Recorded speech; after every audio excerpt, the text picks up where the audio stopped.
The night Zuri Calloway almost died in the snow, nobody at the party even noticed she was gone. That's the part that should make your blood run cold. 300 people. Champagne towers. A penthouse 50 floors above Chicago. Politicians. Executives. Men with bodyguards who stood at the door checking faces before allowing anyone inside.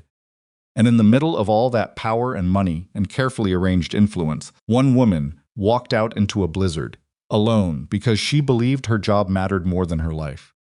She was wrong about that, but she was also wrong about something else. She thought Kang Min-jae never saw her.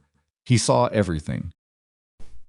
If you've ever worked yourself down to nothing for someone who you believe didn't notice, if you've ever sat alone on a holiday finishing work that didn't need finishing, telling yourself it was duty, when really it was something closer to love you didn't know how to name then, this story is going to reach inside your chest and stay there.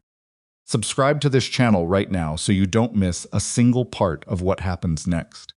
Hit that like button and drop a comment telling us what city or country you're watching from, because this story has already traveled far, and we want to see exactly how far it can go. Now let's begin. New Year's Eve in Chicago does not arrive gently. It comes in like something that's been held back all year, loud and luminous and cold enough to strip the breath right out of your lungs. The Chicago River catches the light from 1,000 windows and throws it back in fractured pieces. The streets below throb with the kind of crowd noise that blurs into a single roar, indistinguishable from the wind off the lake, that is already by 9 in the evening dangerous. The Han River Meridian Group occupied the top 4 floors of a glass tower on Wacker Drive. The penthouse level had been converted years ago into an entertainment space that most of Chicago's powerful had attended at least once, the kind of room where the art on the walls was real. The liquor was not labeled, and the conversations happening in quiet corners were worth considerably more than anything being said aloud. Tonight, 300 guests moved through it like they owned the place. None of them did. Kang Min-jae owned the place. A sound like green wood splitting. He stood near the floor-to-ceiling windows with a glass of something he hadn't touched in 20 minutes that had been cut specifically for his frame by a tailor in Seoul, who did not advertise. And he was doing what he did at every event like this, watching. Not the skyline, not the fireworks being assembled on the bridges below. He was watching the room with the quiet, systematic attention of a man who had learned a long time ago that danger rarely announced itself. He was 40 years old and looked it not in the worn-down way, but in the way of a man whose face had decided to keep every experience instead of softening them. There were lines at the corners of his eyes that hadn't been there 5 years ago. His jaw was set a little harder than it needed to be for a celebration. The tattoos that climbed both arms and crossed his collarbones were invisible beneath the suit, which was the entire point. Kang Min-jae had spent 20 years building 2 versions of himself, the legitimate one that appeared in charity photographs and real estate filings, and the other one, the one that people in certain parts of the Midwest referenced only indirectly, as though naming him too precisely might cause problems. He had learned to keep them separate. What he hadn't learned, what had genuinely surprised him, 2 years ago, on a Tuesday morning in November, when a woman walked into the outer office for her first day of work carrying a leather portfolio that was clearly too expensive for what she'd been paid at her previous job, was that the separation could develop a crack. Zuri Calloway had been that crack. She just didn't know it yet. The outer office connected to the penthouse by a short corridor that most of his guests had never noticed. There was nothing remarkable about the door. It looked like a maintenance access point, which was intentional, and beyond it was the administrative suite where Zuri had worked for the past 2 years, doing what Min-jae privately acknowledged was the most demanding executive support role in Chicago. His last 3 secretaries had quit within 8 months each. The one before Zuri had lasted 11 months before submitting a resignation letter that was notably more detailed about his personality than most people would consider professional. He hadn't blamed her. He knew what he was. Zuri had shown up for year 1 with a kind of quiet, organized ferocity that he hadn't expected. She didn't back down from the impossible timelines. She didn't apologize for asking him to repeat himself when he was unclear. She didn't pretend not to notice when the men who came to certain meetings were not the kind of men who appeared in corporate filings. She simply processed the information, adjusted her behavior accordingly, and never said anything she wasn't prepared to stand behind. He respected that more than he was comfortable admitting. What he had not expected, what had crept up on him with the kind of slow certainty that was worse than sudden understanding, was everything else. A sound faint splitting, the way she pressed two fingers against her right temple when she was working through something complicated and didn't want to be interrupted. The specific quality of her silence when she was upset, which was entirely different from her silence when she was focused, and he had learned to distinguish between the two without her ever realizing it. The fact that she took her coffee with 1 sugar and a splash of oat milk that she brought herself because the building's kitchen didn't stock it, and she had never once asked anyone to order it for her. He knew all of it. He had chosen very deliberately to do nothing about it. Tonight, somewhere in this room full of 300 people, he was supposed to be celebrating the beginning of another year. Instead, he was standing at the window with an untouched drink, and he had just realized, with the particular sharp feeling of something slightly off that had served him well across 2 decades of staying alive in a business where being wrong meant being dead, at the door at the end of. The corridor had not opened since 9:47. He checked his watch. 11:22. Zuri had found the contracts at 7:15. She'd been about to leave, actually had her coat on, bag over one shoulder, when she noticed the folder on the edge of his desk marked with a yellow adhesive note in his handwriting that said simply, "Before morning Z." She'd stood in the doorway of his private office for a moment, coat still on, weighing options. The contracts were thick. Tri-party agreements for the consolidation of 3 commercial property transfers, which meant pages of cross-referenced exhibits and attachment schedules that would need to be reviewed, flagged, and organized in a specific sequence before legal could process them. She'd handled similar packages before. She knew what this took. She'd put her bag down, hung her coat back on the hook by the door, gone to the kitchen down the hall and made herself tea because the coffee machine had already been turned off by the evening cleaning crew. Settled at her workstation, with the folder open in front of her, and the sounds of 300 people celebrating muffled through the walls like something happening on a different planet. She didn't resent it. That was the thing she would later struggle to explain. She genuinely did not resent it. She told herself it was professionalism. She told herself she was the kind of person who finished what needed finishing. Both of those things were true. But underneath them was the harder truth she was less comfortable looking at directly. She stayed because he'd left a note with her initial. Because somewhere in the 2 years of impossible schedules and confidential information and moments that accumulated without ever quite adding up to the things she wanted them to be, Zuri Calloway had developed feelings for Kang Min-jae that she had absolutely no intention of ever doing anything about. She was not naive. She knew what he was. Not all of it. She had taken deliberate care not to know all of it, but enough. She knew the men who came to certain meetings were not registered as employees. She knew the building's security protocols were considerably more sophisticated than a legitimate hospitality and logistics company required. She knew that 3 of the attorneys who worked with Min-jae's legal team had specific backgrounds in criminal defense that they did not emphasize in their corporate bios. She had made her peace with the ambiguity because the work was real, and the salary was real, and because if she was being honest with herself in the unguarded moments of 3 in the morning when honesty was harder to avoid, Min-jae himself was real in a way that most people she'd worked for were not. He was not warm. He was not easy. He moved through the world with a controlled precision that most people read as coldness, and she had learned to read as something closer to caution. A man who had built himself into something formidable and then had to maintain it every single day because the alternative was everything coming apart. She understood that more than she wanted to. She finished the first contract section at 10:05 and rotated her neck and reached for her tea, which had gone cold, and thought, 1 more hour and she'd have the full package ready. She didn't know yet that none of it was urgent. Min-jae found the note on his own desk at 11:27. He'd slipped away from the party with the smooth invisibility that came from practice. One moment present at the edge of a conversation, the next simply gone, nobody quite tracking the transition. His head of security, a man named Park, who communicated almost entirely through expressions, watched him go and said nothing. The outer office was dark, except for the glow from Zuri's workstation, around the corner. He stopped in his own doorway and looked at his desk, and saw his own handwriting on a yellow note stuck to a folder he didn't remember marking. He picked it up. Before morning Z, he read it twice.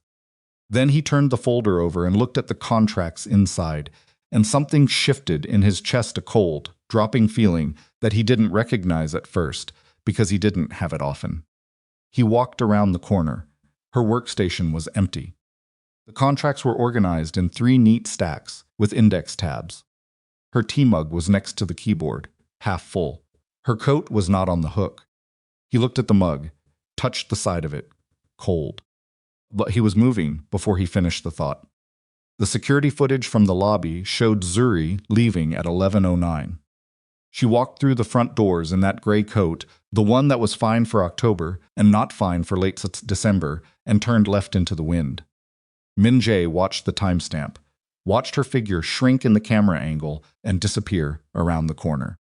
He watched it twice.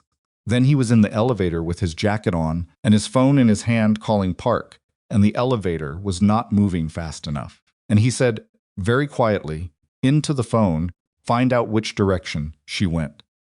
Now, Park said, sir, the party. I know about the party, Min-jae said. Find out which direction she went.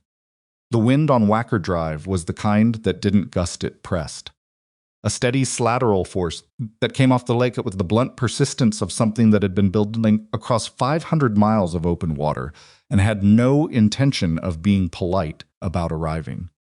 The snow was not falling so much as moving horizontally, catching in the cones of streetlights and in the gaps between buildings and against the faces of the very few people still moving on foot. Zuri had been walking for 14 minutes. She'd made it 6 blocks before she fully understood her mistake. The cold had moved through the gray coat in the first 2 blocks. She'd felt it as discomfort, then as pain, then as a specific numbing quality that was more frightening than pain, because pain meant her nerves were still working. Her phone had lost signal somewhere around the 4th block, the screen showing 1 bar and then no bars, and then the particular dead rectangle that meant she was on her own. She had not panicked. That was something Zuri was careful about. Panic, in her experience, made every bad situation permanent. Instead, she'd looked for options, tried to flag a cab, but the cabs that passed had fares already. Tried 2 train stations, but the first had a hand-lettered closure sign, and the second had a line of people backed up onto the street in the cold because the platform was full, and delays were being announced in the crackling overhead voice of someone who also knew this was bad. She decided to keep walking. That had been the wrong call. She knew it by the time she reached the 7th block, when her legs had developed the particular wooden quality that meant cold had moved past the surface and into the muscles. She was shivering so hard it was affecting her stride. Her fingers in gloves that were also not designed for this had gone from painful to simply gone.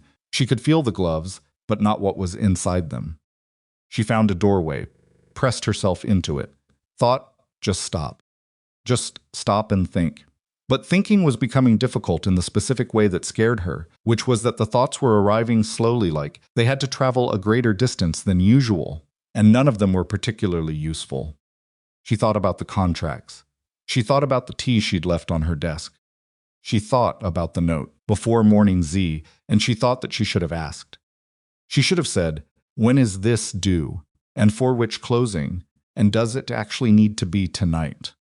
She had not asked, because she had not wanted to seem like she was looking for a reason to leave. She had stayed because of a feeling she hadn't named. She was going to die in a doorway in Chicago on New Year's Eve because of an unnamed feeling, and a note that apparently wasn't urgent. The irony was not lost on her, even through the slowing thoughts. It just wasn't especially funny. She pushed herself out of the doorway, took 3 steps. The ice under a thin layer of fresh snow was the problem. She didn't see it. Her wooden legs didn't respond fast enough when her right foot found the edge of it. She went down hard on one knee, then sideways, catching herself on one hand that she couldn't fully feel, and ended half sitting against a fire hydrant with new snow already beginning to fill the space between her collar and her neck. And she thought, "Get up!" She thought it clearly and with complete seriousness.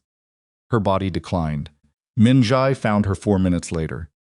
He'd gone the direction Park had confirmed from the camera angle, and he'd been moving fast. Not running, but close to it. And he'd been calling her phone on a loop, going straight to voicemail, and the cold was hitting him too, but he wasn't feeling it. The way she was because he'd grabbed a coat on the way out, and he had 20 additional pounds of muscle that he was aware. Right now, meant nothing except that he could stay upright longer. He'd almost missed her. She was small against the hydrant, and the snow was starting to cover the gray coat, and his peripheral vision caught her, only because of the angle of her shoulder wrong. Somehow, not the way a person sitting voluntarily would position themselves. He said her name. She didn't answer. He crossed the space between them in 3 strides and crouched down and got his hands on her face, and she was conscious barely. Eyes moving toward him, with the slow tracking of someone fighting through serious cold, and her skin under his hands was cold, in a way that made something in his chest seize up completely. "Zuri." He said it differently the second time. Not a question. Almost an instruction. Her eyes found him. She blinked. She said, in a voice that was mostly breath, "The contracts are done." He stared at her. "The contracts," she said again, like he might have missed it. Min-jae made a sound that was not a word. He got his arms under her and stood up, and she was not light. She was a real person, with real weight, and the effort of standing in the wind with her against his chest was considerable. But he was moving before any of that registered as a problem. "You don't have to," she started. "Stop talking," he said. "I can walk." "You couldn't walk 30 seconds ago." He adjusted his grip. "Stop talking." She stopped talking. He carried her 6 blocks back, through a New Year's Eve blizzard, and somewhere around the 3rd block he realized his jaw was clenched so hard it ached, and he made himself ease it slightly. And it was only when he pushed through the lobby doors, and the warmth hit them both, and he felt her exhale, a long, shaky thing against his shoulder, that he understood he had been holding his breath for at least a block and a half. The lobby attendant stared. The elevator attendant stared. Min-jae looked at neither of them. When the elevator opened onto the penthouse floor, the sounds of the party filtered down the corridor music, voices, someone laughing very loudly at something. 300 people who had not noticed Zuri was gone. Min-jae carried her past the corridor toward his private quarters and did not slow down. His head of security appeared at the far end of the hall. Park looked at Min-jae's face, then at Zuri, and said nothing. Min-jae said, "Get Dr. Lim, now, and keep everyone else away from this wing." Park was already on his phone before the last word landed. Inside the private suite, Min-jae set Zuri down on the couch nearest the fireplace not yet lit. He needed to fix that, and crouched in front of her, and started pulling at the wet gloves, and she let him, which told him more about how bad the cold had gotten than anything else, because Zuri Calloway did not typically let anyone do things for her that she could do herself. Her fingers, when the gloves came off, were white at the tips, and she hissed when he covered them with his hands, which meant the feeling was coming back, which meant that part was going to be okay. "This coat," he said. "It's a good coat," she said, which was automatic and clearly untrue. "Coat for September." He got it off her shoulders. "Why didn't you call a car?" I called. "They weren't." She stopped. Looked at him. Something in her expression shifted, just briefly, into something more honest than she intended. "My phone died. You should have come back. I didn't know if you—" She stopped again. "If I what?" She looked at the fireplace instead of at him. "I didn't want to interrupt the party." The fireplace clicked and caught. Min-jae sat on his heels and looked at her, and felt something that he was not accustomed to feeling, not guilt, exactly, not responsibility, exactly, but some combination of both, that was significantly worse than either one alone. He said, "The contracts weren't urgent." She looked at him. "The note," he said. "It was for this week." Not tonight, he watched her process this. I didn't write a deadline. Zuri was quiet for a long moment. Then she said, very carefully, as though the word might break something. Oh, I'm sorry, he said. She blinked. In 2 years, she had never heard him say that. Neither had most people. He wasn't sure he'd meant to say it. But it landed correctly, not as an apology for a business error, but as the only honest thing available to say to a woman who had nearly frozen to death, finishing work that didn't need to be finished tonight, and who had not asked a single question about the deadline, because she had been too busy making herself indispensable to remember. She was also a person. Outside, across Chicago, the first fireworks of midnight began to detonate in the frozen sky. Min-jae didn't move. Zuri didn't either. The party was happening 300 feet away, and neither of them heard it. The fireworks started without them. That was the thing Min-jae would remember later, not the cold, not the contracts, not even the specific quality of Zuri's voice when she said, oh, like the word had cost her something. Sound. What he would remember was that midnight came and went outside the windows while they were both sitting in the same room, and neither of them moved toward it. Dr. Lim arrived 11 minutes after Park made the call. She was a compact Korean-American woman in her early 50s who had been on Min-jae's private medical retainer for 6 years and who had the particular professional equanimity of someone who had stopped being surprised by anything that happened in this building. She examined Zuri with brisk efficiency, checked her fingers and toes and core temperature, asked a series of direct questions that Zuri answered in full sentences, which Dr. Lim took as a positive sign, and then produced a thermal blanket from her bag that she wrapped around Zuri's shoulders, with the matter-of-fact competence of someone who kept thermal blankets in her bag because experience had taught her to. Mild hypothermia, she said, to Min-jae rather than to Zuri, which Zuri noticed. Core temp is low, but she's responsive and coherent. Warming protocol, no sudden heat sources, liquids, rest. She needs to stay warm for at least 3 hours, and she should not be alone tonight. She won't be, Min-jae said. Zuri looked at him. He didn't look back at her. He was watching Dr. Lim with the focused attention he gave to information he intended to act on.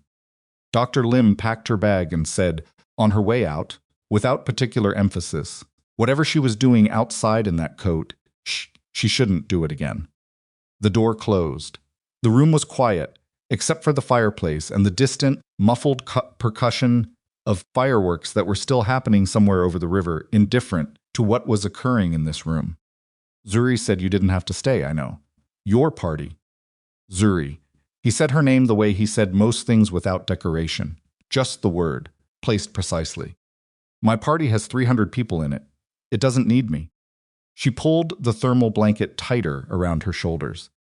The color was coming back into her face in uneven patches, which meant the warming was working, which meant she was going to be fine physically, which was the part that was easiest to address and also the least complicated thing currently happening in this room. The note really wasn't urgent, she said. No, you should have been clearer. He looked at her. Yes, I've been reorganizing that filing system for 3 weeks, so things like this don't happen. She wasn't angry. Her voice was too tired for anger, but there was something direct in it. Something that pushed past the usual careful professional register she maintained. I stayed because I thought it mattered. If it didn't matter tonight, you should have written a date. You're right, he said. I should have. She blinked. The second concession in 20 minutes. In 2 years, she had not heard him concede anything to anyone without significant evidence and a formal recommendation from at least 2 senior staff members. Are you feeling okay? She said. Something shifted at the corner of his mouth. Not quite a smile. Min-jae's face didn't do smiles easily, but an acknowledgement of the absurdity of the question. You were the one on the ground in the snow. I know. I'm asking anyway. He looked at the fireplace. The fire had settled into steady orange and gold, throwing heat across the room in waves that Zuri could feel even through the blanket. The room itself was spare in the way of someone who didn't spend much time in it. Good furniture, no clutter, nothing personal visible except a single framed photograph on the far shelf that she had noticed before and never looked at directly because it felt like something she wasn't supposed to see. She looked at it now. Two people, older. A woman with Min-jae's cheekbones and a man standing beside her with his hand at the small of her back. Korea, probably the background suggested it, though she couldn't have said why. Your parents, she said. He followed her gaze. Yes. They're not, no. He said it without grief, which meant he'd had a long time to make peace with it, or he'd gotten very good at not showing grief, and she didn't know him well enough to determine which. My mother passed 8 years ago. My father before that. I'm sorry. Don't be. You didn't do anything. People say it anyway. I know. He turned back to the fire. Most things people say in response to loss are things they say because silence feels wrong. I've never understood why silence should feel wrong. Zuri considered this. Because silence means you're alone with it. Quiet for a moment. Yes, he said, that's exactly it. At 12:47, Park knocked once and opened the door without waiting, which meant it was something that couldn't be handled without Min-jae. He was a broad man with a stillness that most people found unsettling, and that Zuri had learned to read as simply professional. Park did not waste motion or expression on things that didn't require them. He looked at Min-jae and said 3 words in Korean. Min-jae's posture changed. Not dramatically, he didn't stand or tense visibly, but something in the set of his jaw shifted in the way she'd learned to track, the way that meant the other version of him had been activated. The one she didn't see in board meetings. He said something back to Park. Park responded. Min-jae was quiet for 2 seconds, she counted, and then said something shorter and final, and Park left. Min-jae stood. I have to go, he said, I figured. You'll stay here. It was not a question. She started. Zuri. He looked at her directly. Not the way he looked at problems. Not the measured assessment she'd cataloged across 2 years of professional proximity. Something more basic than that. It's almost 1 in the morning. There's a blizzard outside. And doctor. Lim said you need 3 hours. Stay here. She looked at him for a moment. Okay, she said. Something moved across his face, relief, she thought. Though it was gone so fast, she might have invented it. He moved toward the door, then stopped with his hand on the frame and said, without turning, there's tea in the cabinet above the sink. The second shelf, the tin with the red lid. You know where your tea is? She said. I know where everything is. A pause. I'll be back. He left. Zuri sat in the firelight with the thermal blanket around her shoulders and thought about the specific way he'd said those 3 words, I'll be back, like a promise, that had nothing to do with the tea. The emergency took him to the 48th floor, which housed the operational offices that did not appear in the corporate directory. Park had gotten there first and had 3 men in position outside a conference room where CO Junho was waiting with his arms crossed and an expression that Junho probably thought looked neutral. Min-jae knew Junho's neutral face. This wasn't it. He pushed the door open and sat down across the table and said, Talk. Junho was 37, Korean-American, with the kind of handsome face that people trusted on instinct, which was something he had spent his entire adult life exploiting. He'd been with Min-jae for 9 years longer than almost anyone else in the organization, long enough that he'd stopped noticing how much access that had given him. That Min-jae was beginning to understand had been a significant operational error. We have a problem with the Meridian transition, Junho said. Tell me something I don't know. The Kowalski distribution network is pulling out. Junho leaned forward. They heard about the restructuring, and they're concerned about continuity. If they walk, we lose the northern corridor, and that affects 3 separate revenue streams simultaneously. Min-jae watched him. When did you find this out? Tonight, I got a call around 11, and you waited until 1 in the morning to bring it to me. Junho's eyes didn't move. It was New Year's Eve. I didn't want to... Junho. Min-jae placed both hands flat on the table and leaned forward slightly. 9 years. You've known me 9 years. When have I ever cared about what night it was? Pause. Very brief. I didn't want to interrupt the party. It's the second time tonight. Someone has told me they didn't want to interrupt the party. Min-jae sat back. It's starting to feel like an excuse people are using for things that aren't about the party. Junho said nothing. The silence between them was the kind that had texture it pressed against things. Min-jae had developed the ability to sit inside it without flinching, which was something most people couldn't do, and which was one of the reasons conversations like this tended to resolve in his favor. Get a meeting with Kowalski's people in the next 48 hours, Min-jae said finally. I'll handle the continuity concerns directly. Is there anything else? The Harbin Avenue property transfer, that's handled. The filing is done tonight. He held Junho's gaze for an extra beat. Anything else? It was not a question. Junho said no. Min-jae left the conference room and stood in the hallway for a moment with Park beside him and said, very quietly, pull the last 6 months of financial reports for the Meridian transition accounts. Everything routed through Junho's operational division. I want them on my desk by Monday. Park looked at him. I think Junho doesn't care about the Kowalski network, Min-jae said. He cares about something else. I want to know what.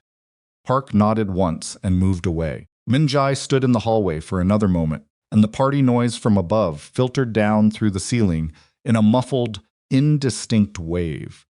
He thought about Zuri sitting beside the fire in the thermal blanket, saying you should have written a date, and the specific truth of it, the way she said the true thing without performance, without managing him, just the fact placed plainly in the space between them. He took the elevator back up. She had found the tea. The tin with the red lid, second shelf, exactly where he'd said. She'd made 2 mugs and was sitting cross-legged on the couch with the blanket still around her shoulders when he came back, and she held one of the mugs out to him without saying anything. He sat down, took the mug. The tea was right. She'd found his specific brand, prepared it at the right temperature, which meant she'd either guessed correctly or paid closer attention to his habits than he'd assumed, and he was fairly certain it wasn't a guess. Is everything okay? She said. It will be. That's different from okay. Yes, he said. It is. She wrapped both hands around her own mug and looked at the fire. The room had warmed significantly, both from the fireplace and from the building's heating, which had gradually reasserted itself against the blizzard outside. The windows were fully frosted at the edges, the city beyond them reduced to smeared light and movement. Can I ask you something? She said. You can ask me anything. She looked at him. The directness of the statement seemed to surprise her slightly. He watched her recalibrate. The note, the one on the contracts. She paused. Was it deliberately vague? He held the mug with both hands and said nothing for a moment. No, he said, it wasn't deliberate, but you knew I'd stay. Another pause. Longer this time. I thought you might go to the party. I thought the party would be a reasonable alternative.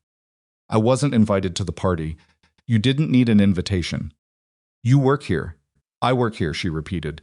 That's exactly my point. I work here. I don't belong at your New Year's party, Min-jae. The use of his name without any prefix, no Mr. Kang, no formal construction, registered in the room like something had shifted in air pressure. She noticed. He noticed her noticing. You're the most competent person in that building on any given day, he said. You belong wherever you choose to be. That's a nice thing to say. I don't say nice things. You're saying one right now. I'm stating a fact, he said. It happens to be favorable. That's not the same as being nice. She looked at him with the expression she sometimes got in meetings when someone said something that was technically correct, but was also missing the larger point. He had seen that expression directed at other people many times, and had privately found it extremely accurate. It was disorienting to be on the receiving end of it. Why do you know how I take my coffee? She said. The question landed quietly. No accusation in it. No particular heat, just the genuine inquiry of someone who had been turning a thing over in their mind and had decided to finally ask it directly. He could have deflected. He was very good at deflecting. He had built a career partly on the ability to redirect attention without anyone noticing the redirection. He didn't deflect. Because I pay attention to things that matter, he said.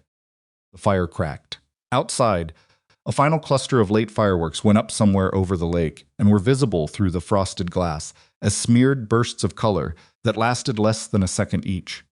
Zuri said, I'm going to ask you something, and I need you to answer it honestly. All right, have you been? She stopped, chose the word carefully.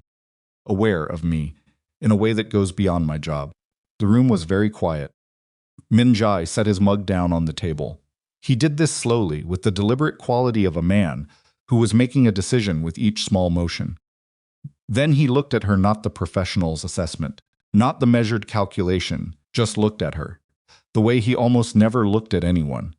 Because looking at people that directly cost something, and he had learned a long time ago, be careful with what he spent. Yes, he said. She absorbed this without moving. For how long, she said. Longer than I'm comfortable telling you. She nodded slowly. Not surprised, exactly, more like confirming something she had been trying very hard not to be certain about. Why didn't you? Because you work for me. The words came out flat, like he'd been holding them in a specific shape for a long time. Because the moment I acted on it, everything changes. Power is wrong. I'm your employer.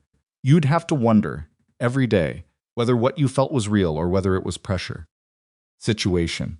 And I wasn't willing to put you in that position. She was quiet for a long moment. Then she said, that's actually a very decent reason. I know. It's also a little presumptuous. He looked at her. To assume I'd need protecting from my own feelings, she said. Like I wouldn't be capable of knowing my own mind. That's fair, he said. I'm telling you it's fair, not forgiving it. I understand the distinction. She looked at him for a long moment, and he looked back, and the fire was the only thing moving in the room. And outside the blizzard, pressed against the glass, with the patient, indifferent force of things that don't need anyone's permission. Min-jae, she said. Yes. What are you actually doing with these businesses? The restructuring. The Meridian consolidation. She held his gaze. What's the actual plan? The shift in topic was not a retreat. He understood that immediately. She was not changing the subject to avoid the previous one, she was connecting them. She was telling him that for her, they were the same subject. He was quiet for a moment. I'm separating things, he said carefully. From what? Another pause. From what they've been. She nodded. I've worked here 2 years. She said it simply without drama. I'm not blind, Min-jae. I've never been blind. I made choices about what to know and what not to know, and I stand behind those choices, but I'm not confused about what this building has been. He watched her. She was the calmest person in most rooms. And right now, at 1:40 in the morning after mild hypothermia, and a conversation that had turned over several things that couldn't be turned back, she was calm in a way that cost her something. He could see it, in the slight tension at the corners of her eyes. She was holding it carefully, the way you hold something you're afraid of dropping. He said, what I'm doing is going to take time. It's going to cost a significant amount of money, and it's going to create problems. With people who have a stake in things staying the same. I know it may not be entirely safe for a period of time. I know that too. Zuri, I love you. The words hit the room like something physical. She said it the way she said everything directly, without decoration, the fact placed in the air between them, with no apology and no performance. And then she sat very still, hands around her mug, and waited. Min-jae was not a man who was often without words. He had built his entire life around the ability to have exactly the right response for every situation, or if not the right response, a response that bought him time until he could find one. It was a survival skill as much as a professional one. He had nothing.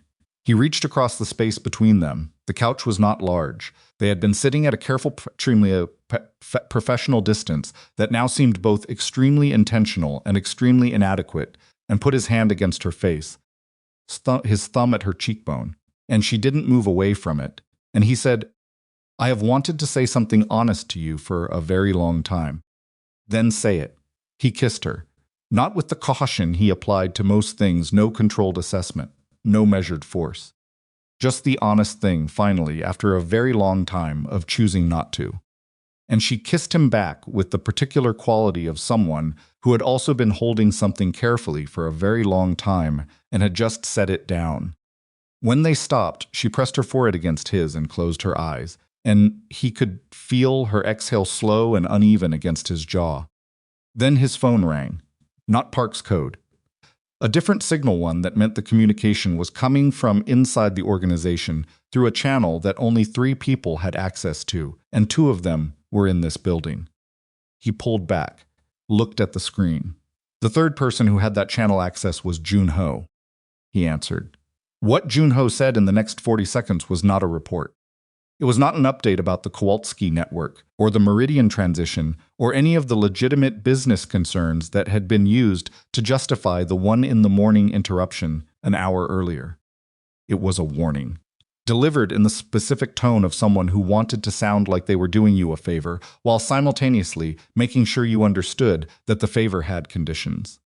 When Min-jae ended the call, his face had gone to a place that Zuri had never seen it go in 2 years of professional proximity, not cold exactly, not angry exactly, but completely evacuated. Every readable thing removed from the surface. She said, "What happened?" He set the phone on the table and looked at it for a moment, and then looked at her, and what she saw in his face was not what she expected. It wasn't fear. It wasn't calculation. It was the specific expression of a man who has just understood with complete clarity that something he was trying very hard to walk away from has just made it significantly harder to leave. "Junho," he said. "Your lieutenant?" "Yes." He stood up. His hands were steady. She noticed that, the steadiness, but there was something in the set of his shoulders that was new.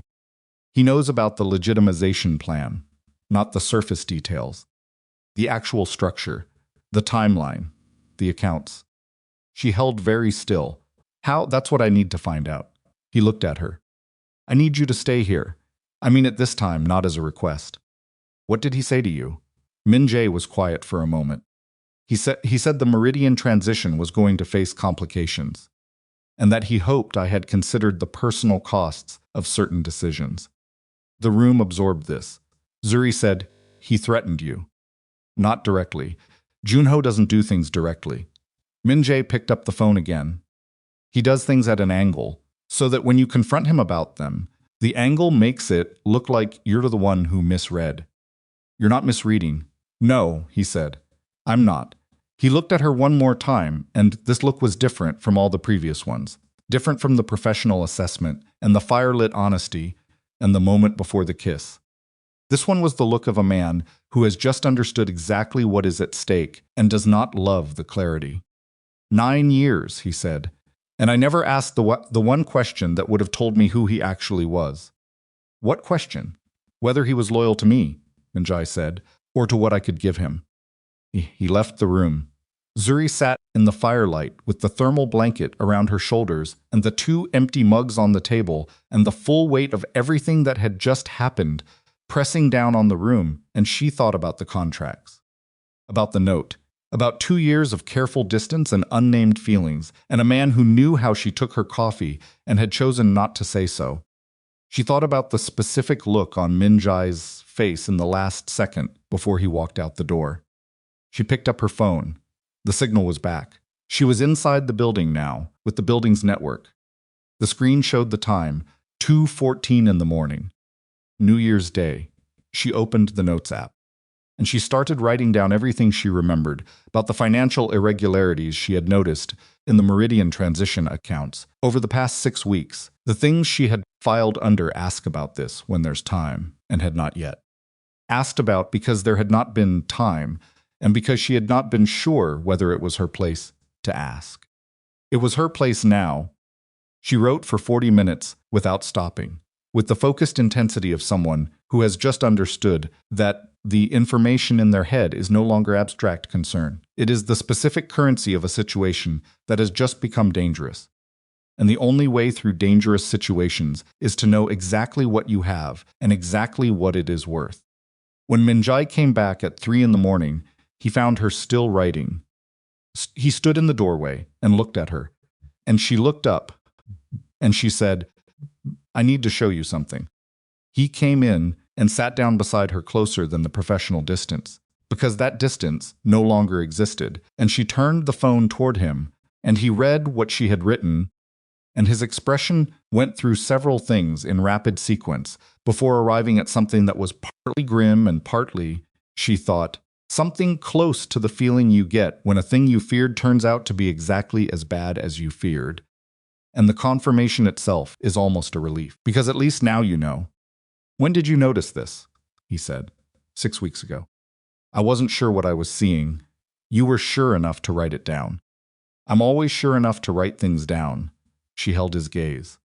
I didn't know if it was my business. He looked at her for a moment. I told you tonight that I was separating the businesses from what they've been. He set the phone down carefully. If Junho has been moving money through the transition accounts for the last 6 weeks, then he's not trying to protect what exists. He's trying to build something alongside it. Something that only works if the transition fails. If you fail, she said, yes. The fire had burned lower. The room was still warm, but the edge of the blizzard was audible now. Through the thick glass, a low, pressured sound, like the city holding its breath. Zuri said, what are you going to do? Min-jae said, I'm going to find out exactly what he's built. And then I'm going to make sure it doesn't survive the year. She nodded. I can help with the financial analysis. Zuri Min-jae. She said it the same way he said her name without decoration, just the word. Exactly weighted. You said the transition creates enemies. You said it may not be safe for a period of time. She held his gaze. I told you I love you. That wasn't a preamble to leaving at the first complication. I need you to understand that. He looked at her for a long moment. Outside, the blizzard pressed against the glass. Inside, between the fire and the frosted windows, and two people who had just crossed a line that neither of them had drawn lightly, the year began with the specific, irreversible quality of a door that has shut behind you and cannot be reopened. Whatever came next, they would not be going back to what they had been. The only question now was what came next, and somewhere on a floor below them, Seo Junho was asking himself the same question, with considerably different intentions and considerably less to lose. The financial reports arrived on Monday morning in 4 separate encrypted folders, and Min-jae read them at his desk with the particular stillness of a man who is receiving confirmation of something he already suspected, and finding that confirmation is significantly worse than suspicion. Park stood across the room near the window. He had learned, over 6 years, the difference between the silences that required him to say something and the silences that required him to remain absolutely still, and this was the second kind. Min-jae went through the first folder in 11 minutes.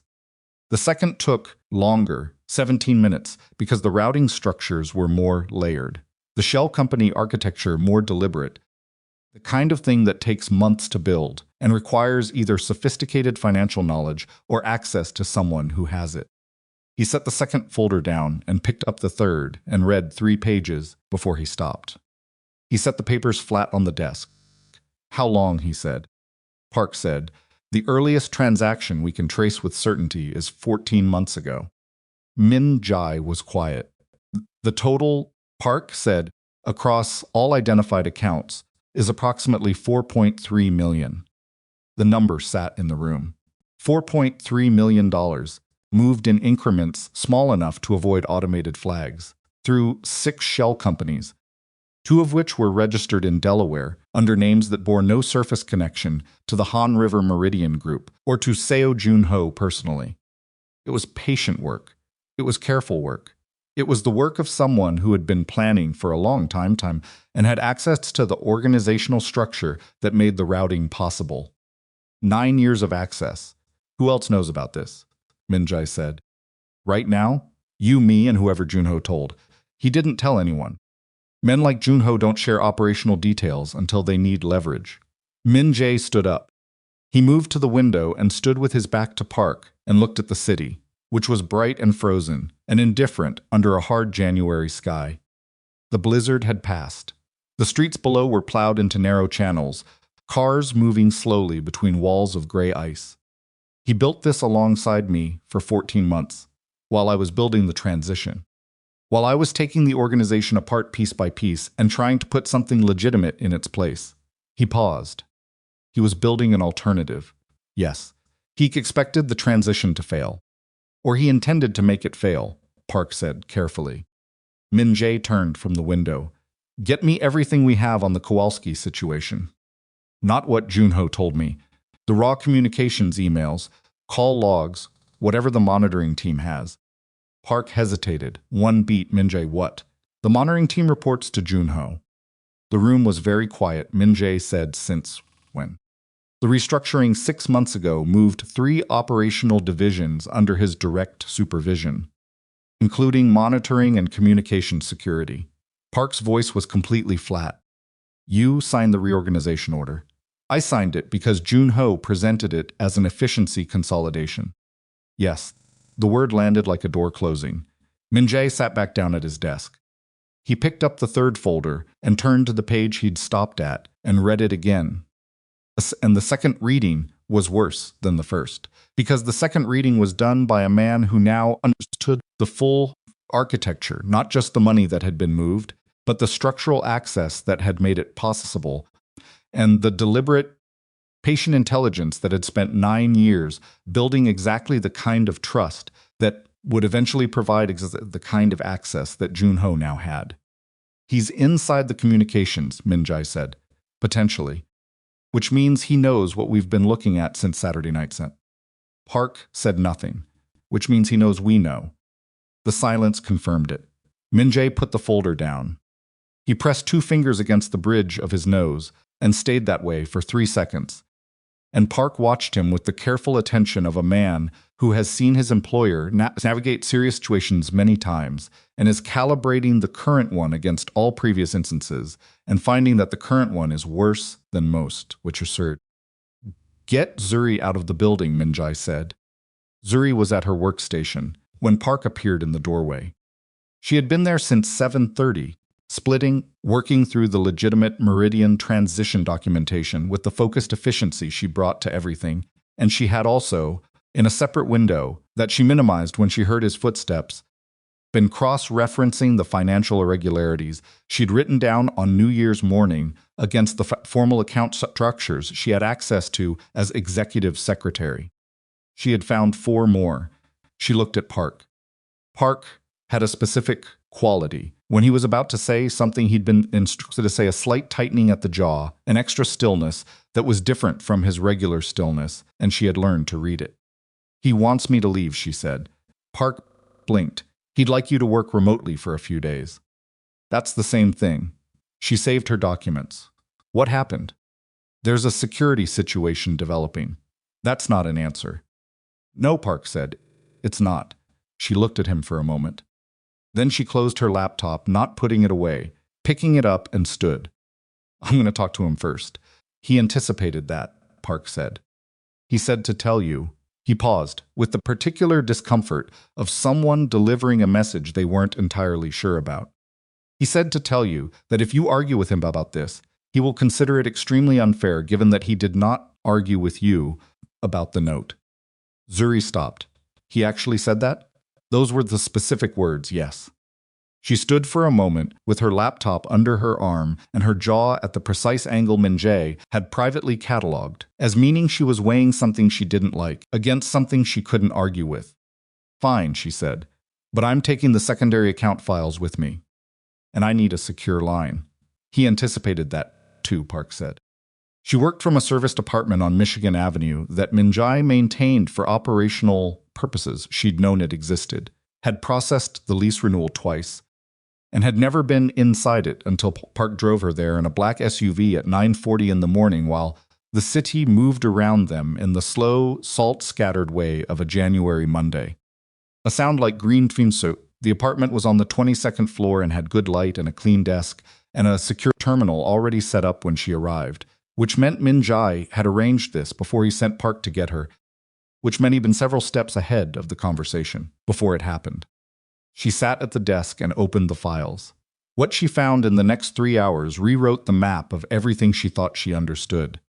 The first irregularity, she'd flagged a series of transfer authorizations with routing structures that didn't match the stated account purposes, was not, as she'd initially assumed, an error or an oversight. It was a pattern. When she laid 6 weeks of transactions against each other in a timeline, the pattern became a structure, and the structure had a signature, the same authorization codes, used in rotation, generating movement that was too small to trigger automated compliance alerts, but that added together across 14 months, which she had to reconstruct from archived records that should not technically have been accessible to her from this terminal, but were. because Min-jae's executive secretary clearance had never been reduced even as the organizational structure changed around. It totaled an amount that made her sit back in her chair and press both hands flat against the desk. 4.3 million. She had arrived at the same number as Park, from a completely different direction, using documentation that Jun-ho had not anticipated she would access because he had not fully modeled what executive secretary clearance actually covered. Called the secure line. Min-jae answered on the second ring. I have the full picture, she said. So do I. Then you know about the authorization code rotation. Pause. Tell me what you found, she told him. She did it in the organized, sequenced way.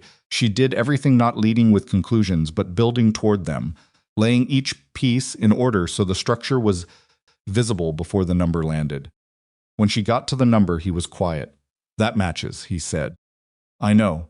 She looked at the screen. Min-jae, the authorization codes he used, they require dual sign-off at the operational level. Someone else in the division had to be co-signing these. Another pause. Longer. Yes, he said. We're working on identifying who. If it's someone in monitoring and communications. I know. Then he's known about the investigation since at least Saturday night, and everything we've done since then on internal channels is potentially compromised. I know. His voice was steady, but she had learned to hear what was underneath the steadiness. This is why you're not in the building. This is why I should be in the building. Zuri, I'm the only person in this organization whose position was not restructured 6 months ago, she said. My clearance access wasn't changed because I'm not technically part of the operational structure. I'm executive support. I access different systems through different authentication channels. Juno restructured everything he could reach, and he didn't reach me because I don't appear on the operational org chart. She let that land. I'm the only clean line you have right now. The silence on the other end of the secure line lasted 4 seconds. You understand what that means, he said. If Junho figures out what you have access to. I know what it means. It means you become a target. I know. Zuri, his voice dropped slightly, lost the formal edge. I need you to understand that I'm telling you this not as your employer. I'm telling you I know who you're telling me as, she said. I still know what it means, and I'm still telling you I can do this. A long moment. What do you need, he said. Access to the full 14 months of archived transfers. I have 6 weeks. I need all of it. I'll have Park send you the authentication extension within the hour. And I need to know who had visibility into the New Year's Eve communications. Specifically the call Junho made to you at 1:40. Why? Because if someone monitored that call, they know about the kiss, she said, completely flatly. And if they know about the kiss, Junho knows about the kiss. And if he knows about the kiss, he will use it. The silence that followed was brief, but had a specific quality she had surprised him which she was finding she didn't do easily, and the surprise was not unpleasant. He'll use it to suggest I'm compromised, Min-jae said. That personal involvement with a staff member affected my judgment about the transition. Yes, it gives him a narrative that doesn't require him to prove the financial crimes, it just requires him to create enough doubt among the people who matter that the transition loses credibility before you can complete it. You thought all of this through. I've been sitting at this desk for 3 hours. You should have been resting.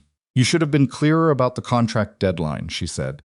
We've established we both make poor decisions sometimes. A sound like green wood splitting, the one that wasn't quite a word, wasn't quite a laugh, the one she'd heard for the first time in the snow outside the building on New Year's Eve. She was beginning to understand it as the sound he made when something got past the professional surface and reached whatever was underneath it. I'll get you the authentication extension, he said. Don't call from anything but the secure terminal. I know, and Zuri paused. Be careful with what you're building. Once it exists, it can't be unbuilt. I know that too, she said. That's the point. The authentication extension arrived 40 minutes later, and Zuri spent the rest of Monday and all of Tuesday inside 14 months of financial architectures that someone had constructed with the patience and skill of a person who had been doing this for a long time and expected never to be caught. The picture that emerged was worse than the number. The 4.3 million was not savings. It was not personal enrichment in the straightforward sense. It was seed capital moved carefully into a structure that was designed to replicate, at smaller scale, exactly what the Han River Meridian Group's legitimate operations looked like on paper. So that when the transition was complete and Min-jae's criminal network was dismantled, Junho would have a parallel structure ready to absorb the displaced operations. He was not trying to steal from Min-jae, he was trying to replace him. She sat with that understanding for a long time on Tuesday evening, looking at the screen in the apartment on the 22nd floor while the city went dark outside the windows. And she thought about the 9 years, the patience of it, the sustained performance of loyalty while simultaneously constructing the mechanism that would make loyalty irrelevant. Called the secure line. "He's not stealing the money," she said when Min-jae answered. "He's building a replacement organization." A pause. "Walk me through it." She walked him through it. The entire structure, from the seed capital to the shell companies to the operational framework that was designed to mirror the legitimate Meridian transition while maintaining the criminal revenue streams that Min-jae was dismantling. When she finished, Min-jae was quiet for a long time. Then he said, "If that's accurate, then the Kowalski network conversation was never about Kowalski." No, he invented the Kowalski problem to get you in a room on New Year's Eve. To make the call that established on a channel he controls that you were distracted, emotionally compromised, making decisions outside the organization's standard protocols. He was building the record. He's been building it for 14 months. The financial structure is the foundation. The narrative about your judgment is the superstructure. She pressed 2 fingers against her temple. He needs both. The money alone doesn't give him operational credibility with the people in the network who might follow him. He needs a story about why they should, and the story is that I went soft. The story is that you fell in love with your secretary, and it made you weak, and the transition is a symptom of that weakness, and he's the one who stayed rational. She said it without inflection.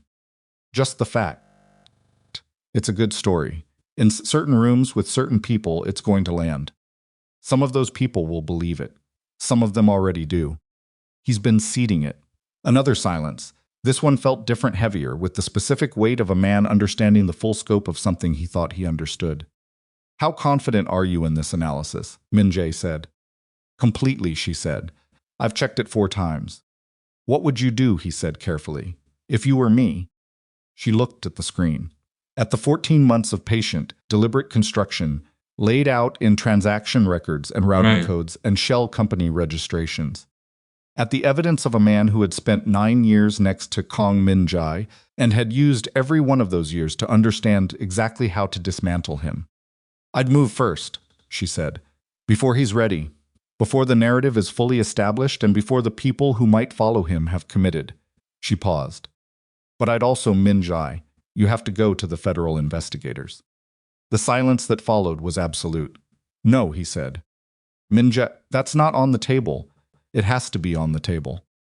If Junho has what he appears to have, the financial structure, the narrative, the communications access, he can move against you at any point. And when he does, you won't be able to fight it from inside the organization because he's already inside the communications infrastructure." Her voice was steady. "The only move that takes the board away from him completely is the one he can't anticipate. Talking to federal investigators," Min-jae said, "is not a move I can walk back from. I know. It would mean turning over information about the organization, about the parts you're already dismantling. Yes. It would mean exposure, for things I've done, for choices I've made over 20 years. I know that too." A long pause. "You're asking me to hand myself over," he said. "To trust a process I have spent my entire adult life staying outside of." "I'm asking you to consider it," she said. "I'm not asking you to decide tonight. But you think it's the only way." She was quiet for a moment. "I think," she said carefully, "that Junho is planning to force you to respond on his terms. And I think if you respond on his terms, you lose. The only way to win is to change the terms entirely. Go somewhere he can't follow." She paused. "That means legitimate. Completely, no halfway, no protected sections. Legitimate." Another silence, longer than the previous ones. If I do that, Min-jae said, and something goes wrong. I know the risk. No. His voice dropped. If I do that and something goes wrong, the exposure doesn't end with me. It touches the transition accounts. It touches the Meridian consolidation. It touches everyone who had any role in the reorganization over the past 6 months. She understood then what he wasn't saying directly. It touched her. Min-jae. I'm telling you, he said, that this decision is not simple and the consequences are not abstract. And before you tell me you know the risk, I need you to understand that the risk has a specific shape, and that shape includes you. She pressed her hands flat against the desk. She thought about New Year's Eve. The coat that was wrong for the weather, and the contracts that weren't urgent, and the man who came into the snow without a plan except to find her. She thought about the fire, and the tea, and the specific directness of I have wanted to say something honest to you for a very long time. She thought about Junho, 9 floors, below in a building she wasn't currently in, building his replacement organization one transaction at a time and waiting for the moment to push. I understand the shape, she said. I'm still saying consider it. He said nothing. Min-jae. I heard you, he said. I need to think. Okay. Stay on the secure terminal. Don't go anywhere without telling Park first. Okay. Pause. Then, in the voice that was different from all the others. Are you all right? I'm fine. You've been working for 36 hours. So have you. I've had more practice. I'll sleep when Junho is not a problem, she said. He made the sound again. Then, I'll call you in the morning. The line closed. Zuri sat at the desk for a long time after, looking at the 14 months of patient betrayal laid out on the screen, and she thought about the specific word Min-jae had used, exposure, and the way he'd said it, with the careful precision of someone placing a fact on a table and making sure the other person sees all of its edges before picking it up. She thought, he's protecting me again. Then she thought, he doesn't understand yet that I'm not something that needs protecting from the truth. She saved everything, every transaction, every routing structure, every shell company registration. She organized it into a clear sequence document with source references and analytical notes. Created 3 copies on 3 different encrypted drives.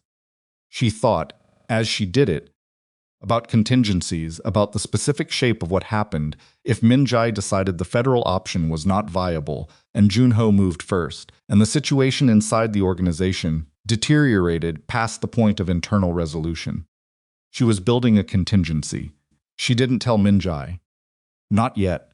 Not because she was hiding it, she intended to tell him, but because the contingency required completion before it was worth discussing, and because some part of her, the part that had spent 2 years in proximity to a man who planned 17 steps ahead on every board he ever played, understood that you don't show your pieces before they're in position. She was almost done with the second copy when the secure terminal made a sound she hadn't heard it make before. Not a notification, not an alert. A connection request. From inside the building's network. From an address that resolved when she looked it up in the system directory to a terminal in the operational communications hub on the 48th floor. Junho's floor. She stared at the request for 3 seconds. Then she declined it, closed every window, and picked up her phone. Park answered before the second ring. Someone just tried to access my terminal from the 48th floor, she said. Park said very quietly, don't open anything. Don't respond to anything. I'm coming to you. How long? 12 minutes. Park. She was already moving to the window, checking the street below from instinct more than purpose. He knows where I am. Yes, Park said. He's known since this morning. She held the phone and looked at the street 22 floors below, at the cars moving in slow lines through the January night, at the city that went on entirely indifferent to what was happening in a serviced apartment on Michigan Avenue. And she thought, Min-jae said the risk has a shape. She was beginning to feel the edges of it now. Park arrived in 11 minutes. He knocked 3 times, in a specific rhythm she recognized from the building's security protocols. And when she opened the door, he came in with 2 men she hadn't seen before, and the particular set of his face that she now understood meant the situation had developed while he was in transit. What happened, she said. Park looked at the terminal. The 3 encrypted drives on the desk. You made copies. Yes. How many? 3 so far. I was going to make one more.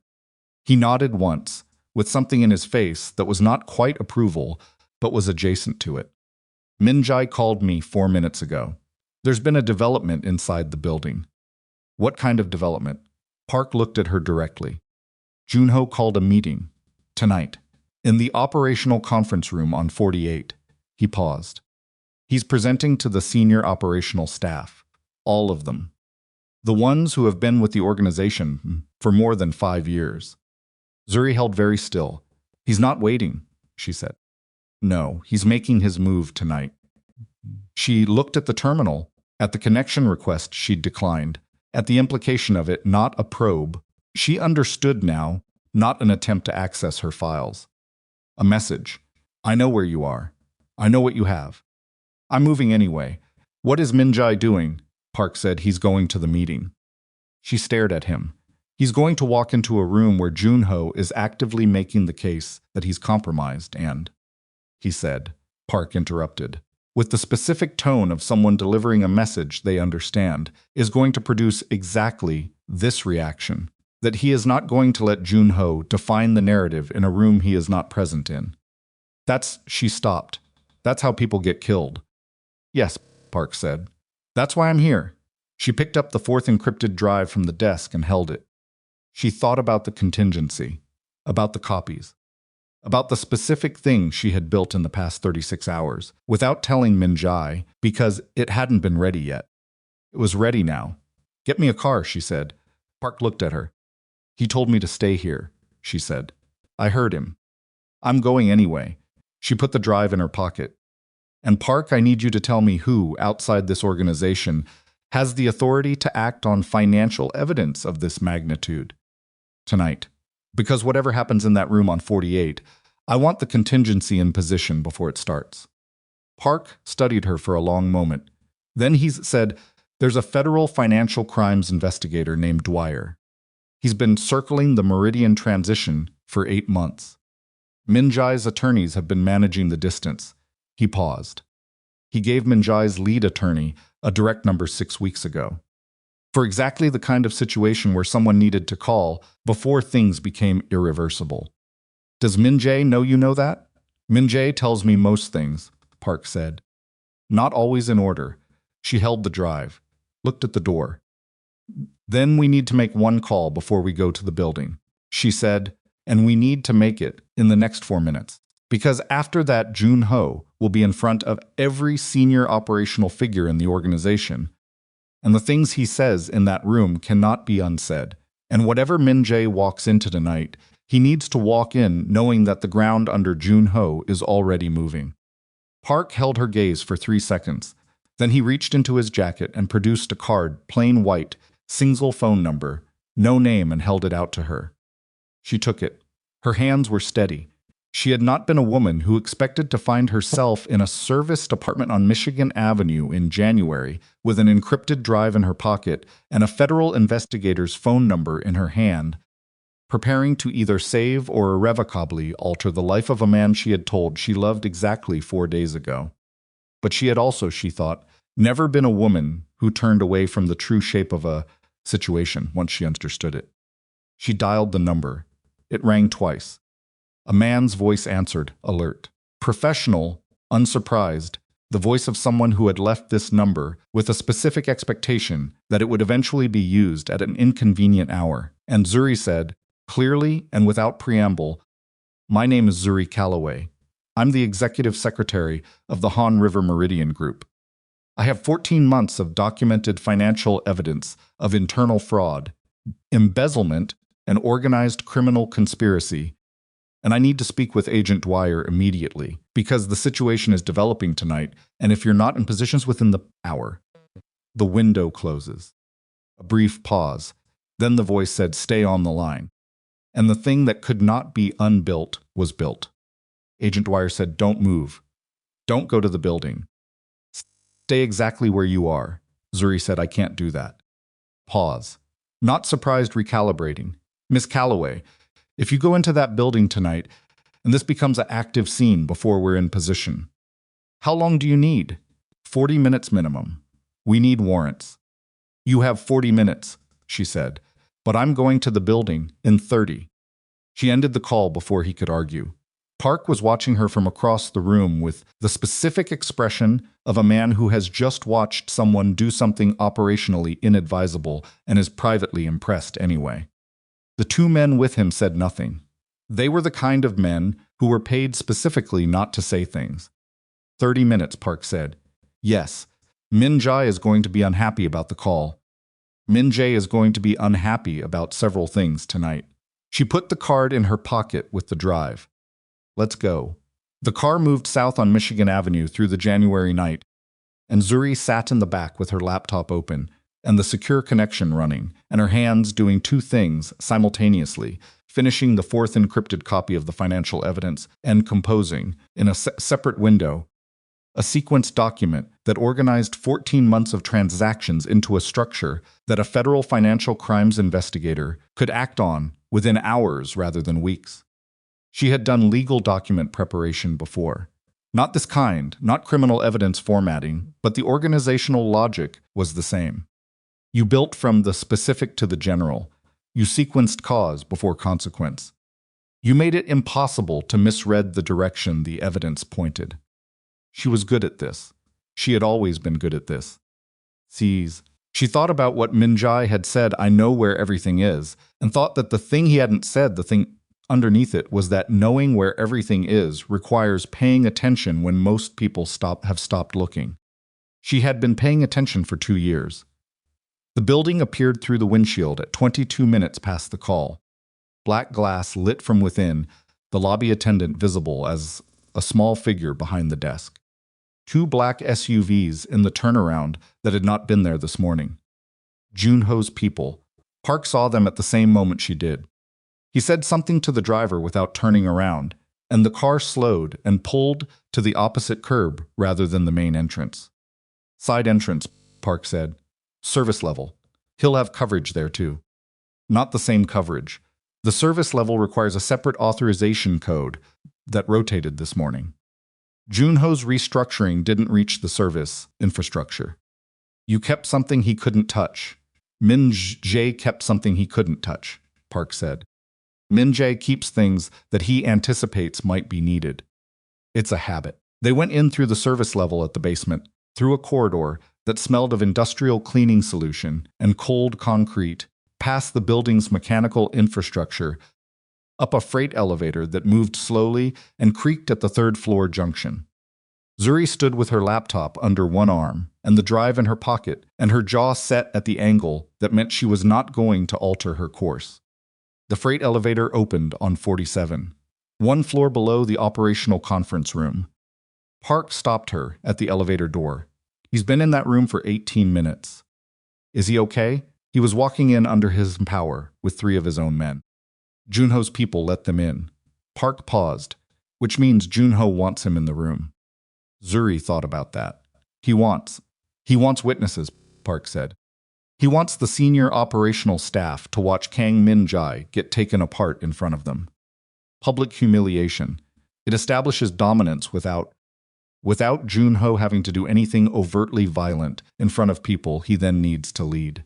She was moving toward the stairwell. He's going to use the narrative, the emotional compromise, the judgment failures, the transition as evidence of weakness. She pushed the stairwell door. We need to get in that room. If we go in that room... I know, she was already on the stairs. Come on. The operational conference room on 48 occupied the building's northeast corner and had glass walls on 2 sides that looked out over the city. During legitimate business hours, it was used for strategic planning sessions. It had a long table that seated 20 and a wall-mounted display system and sound-dampening panels that made conversations inside almost completely inaudible from the corridor. Almost. Park had a device the size of a thumb drive that he plugged into a corridor access panel outside the room, and suddenly the dampened sound became clear, not loud, but present. The voices inside the room, arriving through a small speaker in Park's earpiece that he held out to her for 10 seconds, so she could calibrate what she was hearing. Min-jae's voice, first, flat, controlled. You could have come to me directly. Junho's voice responding, I tried to come to you directly for 6 months. Every time I raised concerns about the transition timeline, you dismissed them. Every time I presented alternative analyses, you found reasons to table the discussion. A pause with performance in it, the pause of a man who has rehearsed. I stopped coming to you because you stopped listening. A murmur from the room. Not agreement, not dissent, the non-committal sound of people who are waiting to see which way the current runs before they commit to swimming. Zuri looked at Park. How many people in there? 14. 11 operational senior staff, Junho 2 of his men. And Min-jae's 3. Yes. She thought 14 people watching 2 men establish the next 20 years of a criminal organization's direction. And the man she loves walked in there alone because he would not let his lieutenant define the story in a room he was not in. She thought, I am not going to let Junho define the story either. She looked at the door. Park said, Zuri, I know. Once you go in there, I know, Park. She looked at him. Opened the door. He held her gaze for 3 seconds. Then he reached past her and pressed his access card to the reader, and the lock disengaged with a soft click that was barely audible over the sound of Junho's voice saying, the decision-making over the past 4 months has been personal, not strategic, and the people in this room deserve to know that the man asking them to sacrifice established revenue streams is doing it. Because the door opened. Every face in the room turned. Junho stopped mid-sentence. Min-jae's eyes found her across the length of the conference table, and what moved through his face in that half-second was not relief, not anger at her being there, not the controlled blankness of his professional expression. It was something rawer than any of those, something that arrived and was gone before anyone else in the room could have named it. Zuri walked in. She did not look at Junho, not yet. She walked to the far end of the table, set her laptop down, and opened it. She plugged the drive into the side port. She pulled up the document she'd finished in the car, 14 months of transactions, organized, sequenced, sourced, and she connected to the room's display system from her laptop with the executive secretary authentication that had never been restructured, that Junho had not reached, and the wall-mounted screen behind her lit up with the first page of the document. Then she looked at Junho. He was standing at the head of the table in a gray suit, both hands flat on the surface, a sound like green wood splitting, and his face had gone through several expressions in the past 15 seconds and had landed on something that was trying to be composed and wasn't quite making it. Miss Calloway, he said, this is an operational meeting. You're not. I'm executive secretary to Kang Min-jae, she said. My clearance covers every room in this building. She held his gaze. You should know that. You tried to restructure it 6 months ago. It didn't go through because executive support authorization requires Min-jae's direct signature, and he didn't sign it. A silence in the room. Junho said, whatever you think you're doing. I'm presenting financial documentation, she said, to the senior operational staff of the Han River Meridian Group. Because they deserve to know, since we're apparently in the business of telling people what they deserve to know. Tonight, exactly who has been moving money through the transition accounts for the past 14 months. She turned to the screen and clicked to the second page. The room was absolutely silent. She walked them through it. All of it. The authorization code rotation, the shell company structure, the routing architecture, the aggregate total. She did it the way she did everything organized. Sequenced, without drama, letting the structure speak rather than inflecting it with performance. The facts were sufficiently damning on their own, and she was not going to insult the intelligence of the people in the room by overselling them. She was 6 minutes in when Junho said stop. She didn't stop. Those documents are fabricated, he said. His voice had changed, the performance was gone, replaced by something harder and less rehearsed. She put these together in the last 48 hours. Anyone who looks at the metadata will show the documents were compiled in the last 48 hours, Zuri said, still looking at the screen. The source records they're compiled from have 14 months of institutional timestamps. I'll show you those too. She clicked to the archive page.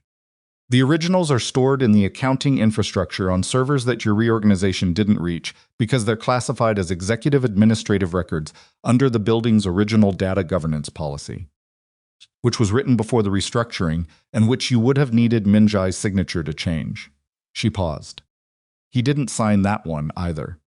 She turned from the screen and looked at the room at 11, faces that were doing the calculation, running the math, assessing the two people at the far ends of this table and what each of them represented, and she said, "I'm not asking you to make a decision tonight based on what I've shown you. I'm asking you to look at it and ask yourself whether a man who spent 14 months building this structure alongside the legitimate transition while presenting himself as its most concerned critic is someone whose leadership you want to follow." She sat down. The room was very quiet. Junho straightened. His hands came off the table.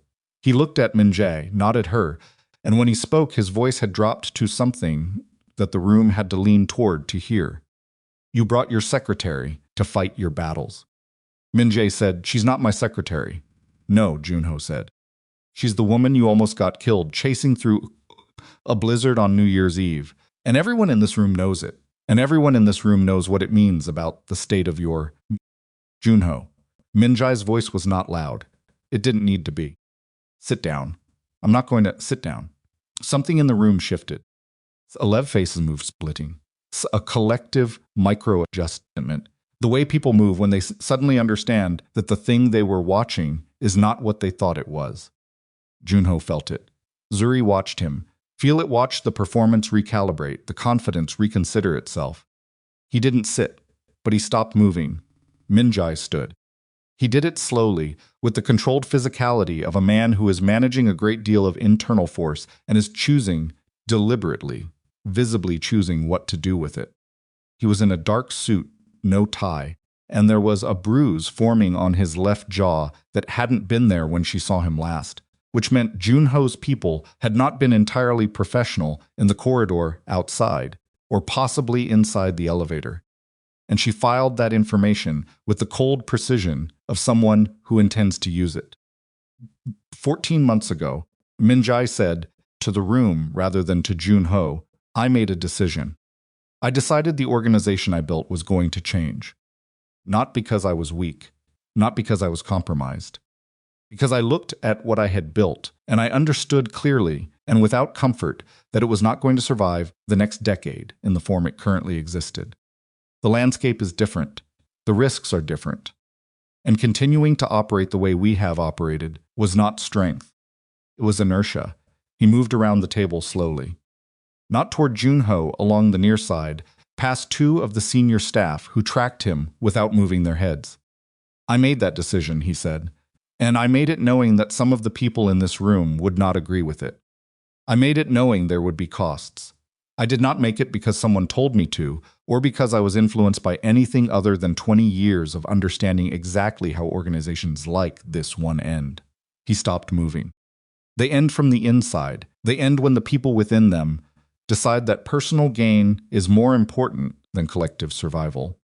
They end when someone decides the boss has become a liability and builds a structure to replace him before anyone can notice.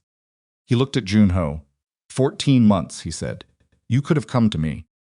Junho said, "I told you, I tried." "You raised procedural concerns," Min-jae said. "You didn't come to me, there's a difference." He paused. "You came to me with objections you'd designed to be dismissed, and when I dismissed them, you used the dismissal as evidence in the case you were building. Every conversation we had in the past year was a transaction. You were building a record." He looked at the room. "That's not disagreement. That's a strategy." One of the senior staff, a man named Chen, who had been with the organization for 7 years and who said very little in meetings, but was watched carefully by everyone who understood the rooms. "Actual power structure," said the financial documents. "Are they going to federal investigators?"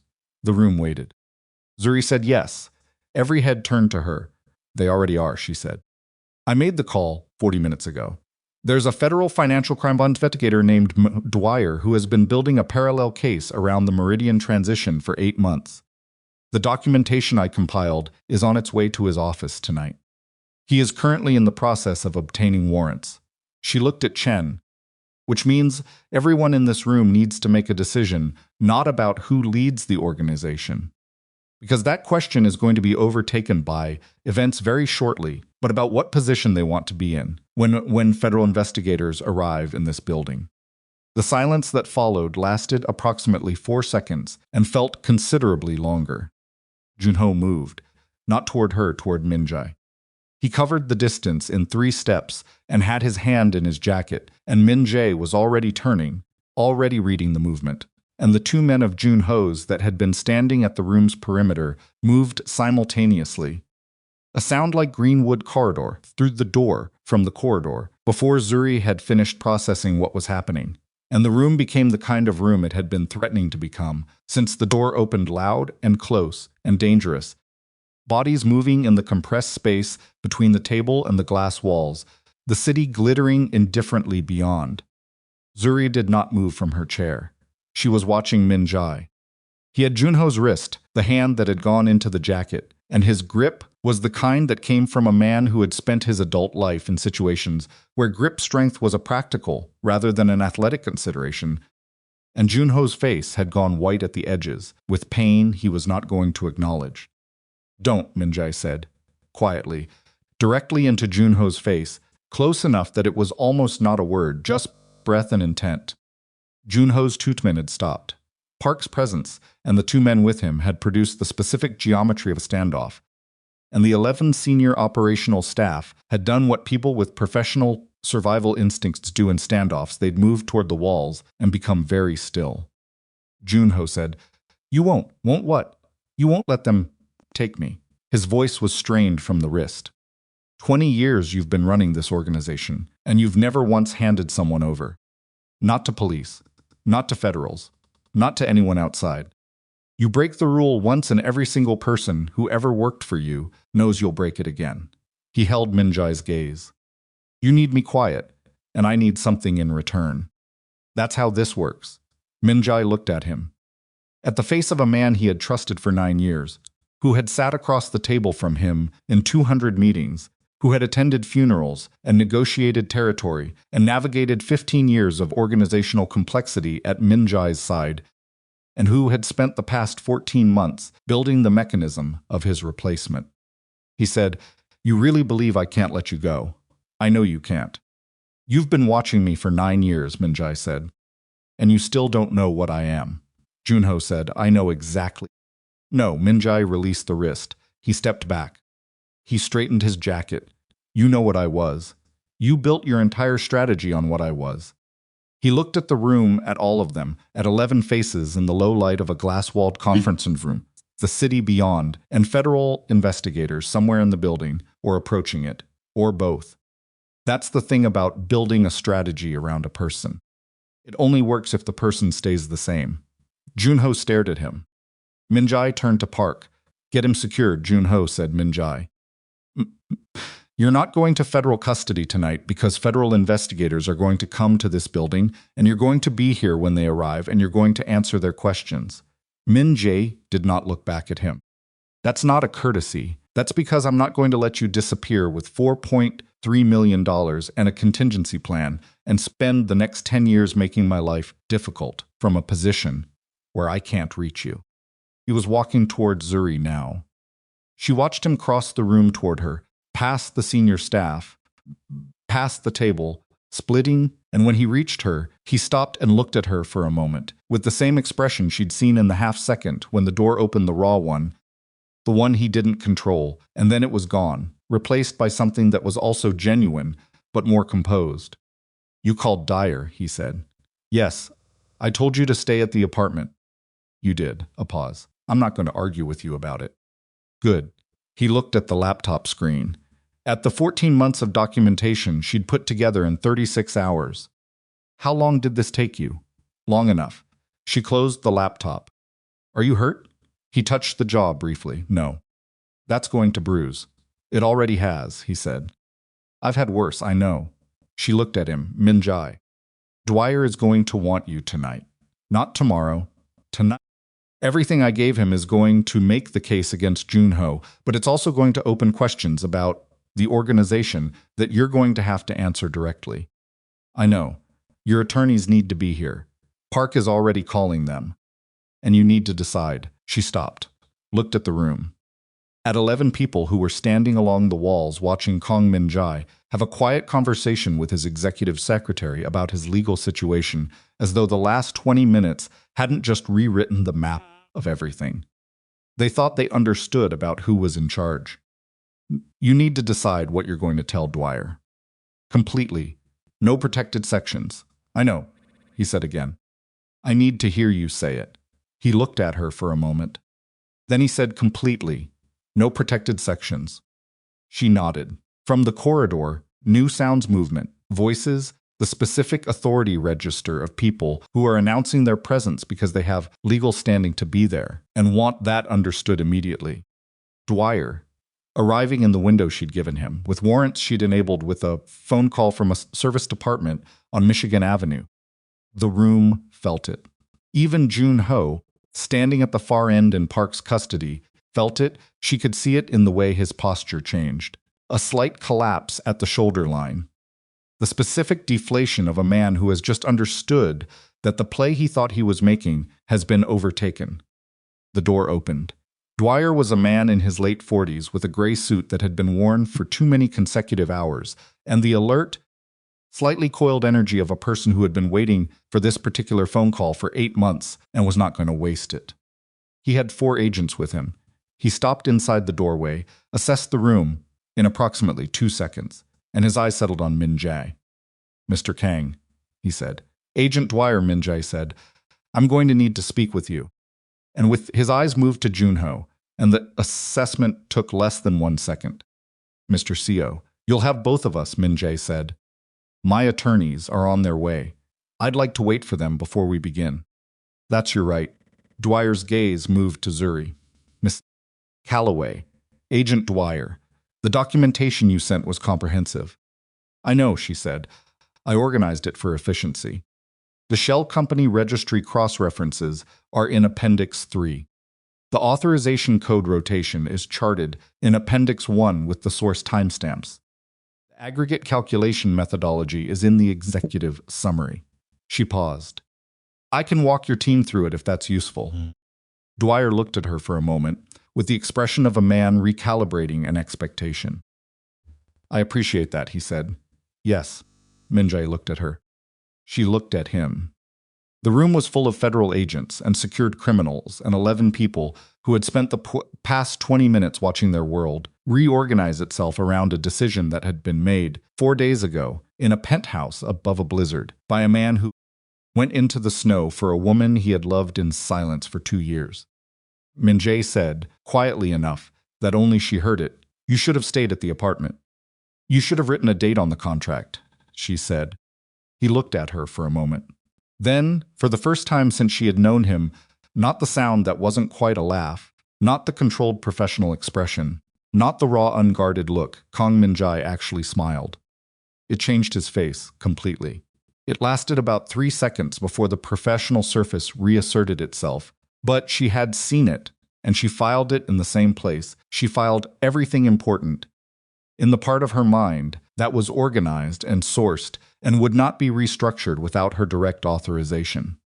An agent crossed the room toward her with a tablet and a request to begin the document walkthrough. And she turned her attention to it with the focused efficiency she brought to everything, because there was work to be done, and she had always been the kind of person who finished what needed finishing. Outside the glass walls, Chicago went on in the dark. The river below caught light from 1,000 windows and threw it back in pieces. And in a conference room on the 48th floor of a glass tower on Wacker Drive, the organization that Kang Min-jae had spent 20 years building was coming apart not violently, not through loss or defeat, but through the deliberate, careful, irreversible act of a man who had finally understood the difference between power and strength, and a woman who had spent 2 years paying close enough attention to know exactly what that difference cost. Jun-ho sat at the far end of the table, with Park's hand on his shoulder and 2 federal agents flanking him, and he looked at Min-jae with the expression of a man trying to locate the moment he miscalculated, trying to identify the specific turn where the board had changed under him without his noticing. He had miscalculated Zuri. He had seen her as peripheral, as decorative, almost the executive secretary, the administrative support, the woman the boss had feelings for. He had built his entire strategy around Kang Min-jae and had not modeled the woman at Min-jae's side as an independent variable with independent capabilities and independent access and the kind of quiet, organized ferocity that doesn't announce itself till the moment it's already too late. That was the error. The error was not underestimating Min-jae. The error was not seeing her. Zuri Calloway was walking an FBI agent through 14 months of financial evidence with the same calm efficiency she had brought to every impossible task in 2 years of executive support. And she was doing it in a conference room that CO Jun-ho had arranged specifically to humiliate the man she loved. And she had walked into it without hesitation and without armor, except the thing she'd built from 48 hours of focused work and the clearance access that nobody had thought to take away.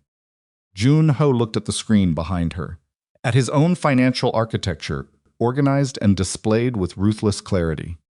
And he understood, finally and completely, that the game had ended before he walked into this room, that the ground he'd been standing on had already been removed, that the only thing left was the specific formality of consequence. A sound like green wood splitting, which was arriving now in the form of federal agents and document, walkthroughs and attorneys who were being called in from their evening and would arrive within the hour with the particular focused energy of people who had expensive problems to manage. He had spent 14 months building a structure. She had dismantled it in 36 hours, not with violence, not with intimidation, with organization, access, and the absolute willingness to do the work that needed to be done without waiting for permission or protection or someone else to decide it was her place. Min-jae was standing near the window, waiting for his attorneys, and he was watching the city the way he always watched rooms, with the systematic attention of a man who has learned that danger rarely announces itself. But he was also watching her. She could feel it, the specific quality of his attention, different from the professional assessment she'd cataloged across 2 years of proximity, different from the fire-lit honesty of New Year's Eve, different, again, from the raw expression that crossed his face when the conference room door opened. This was something else. This was a man who had just watched the woman he loved walk into a room that was designed to take him apart and dismantle it with a laptop and 14 months of organized data, and who was in the process of understanding something about her that he had known intellectually but was only now feeling the full weight of. She was not something to be protected. She was someone to stand beside.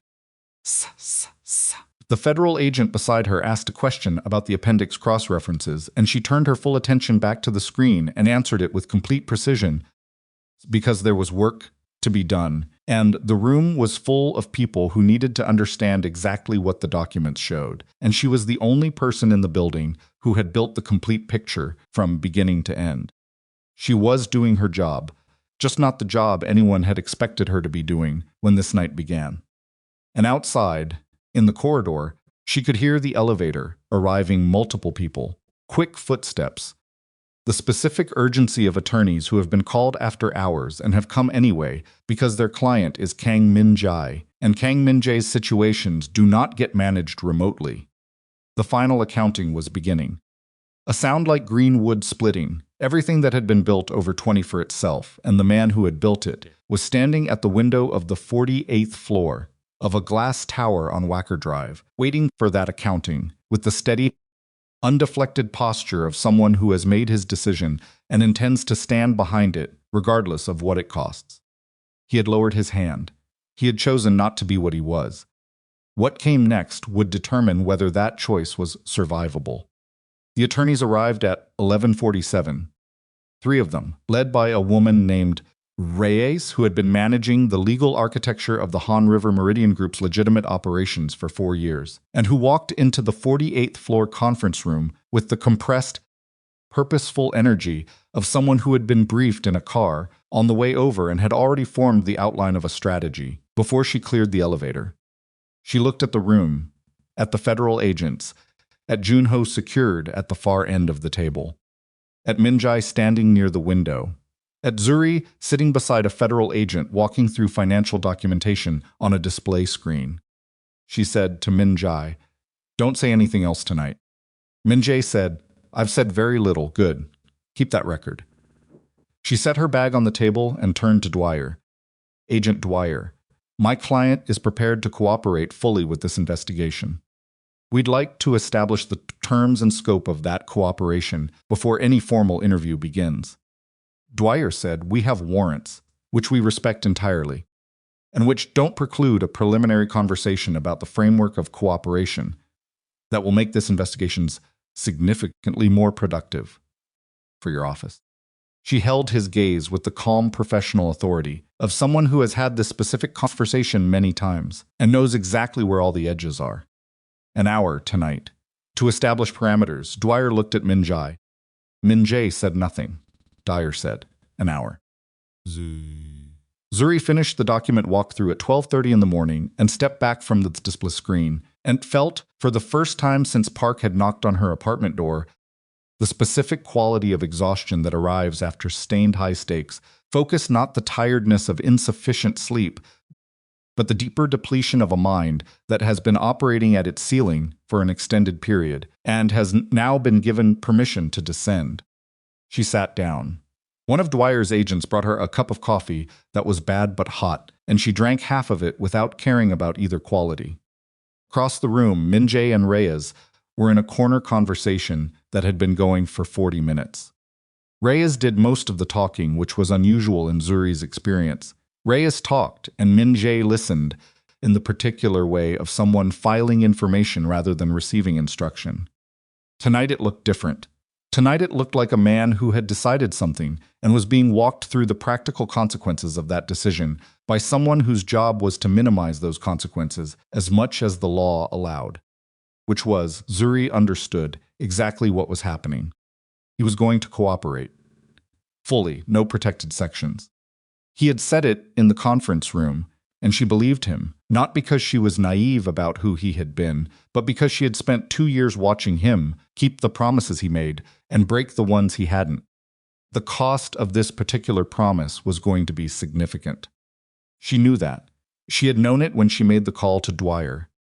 The financial documentation she'd compiled was the foundation of a federal case against Junho's conspiracy, but it was also unavoidably a window into the Han River Meridian Group's organizational structure that federal investigators were not going to look through partially. Once you opened the window was open. She had opened it anyway. She sat with that, in the bad coffee and the fluorescent conference room light, while City continued its indifferent January outside the glass. She had opened it because the alternative was worse. The alternative was Junho in that room defining the story, and Min-jae fighting him on his own terms, on ground Junho had chosen, with communications infrastructure Junho controlled. The alternative was a man who had decided to become something different, being prevented from completing the transformation by someone who needed him to stay the same. She had opened it because she loved him. She had also opened it because it was right. She was clear on both of those things, and she was clear that they were separate things, and that the fact of their alignment in this situation did not mean they were always the same thing, and that she would need to remain clear on that distinction for a very long time going forward.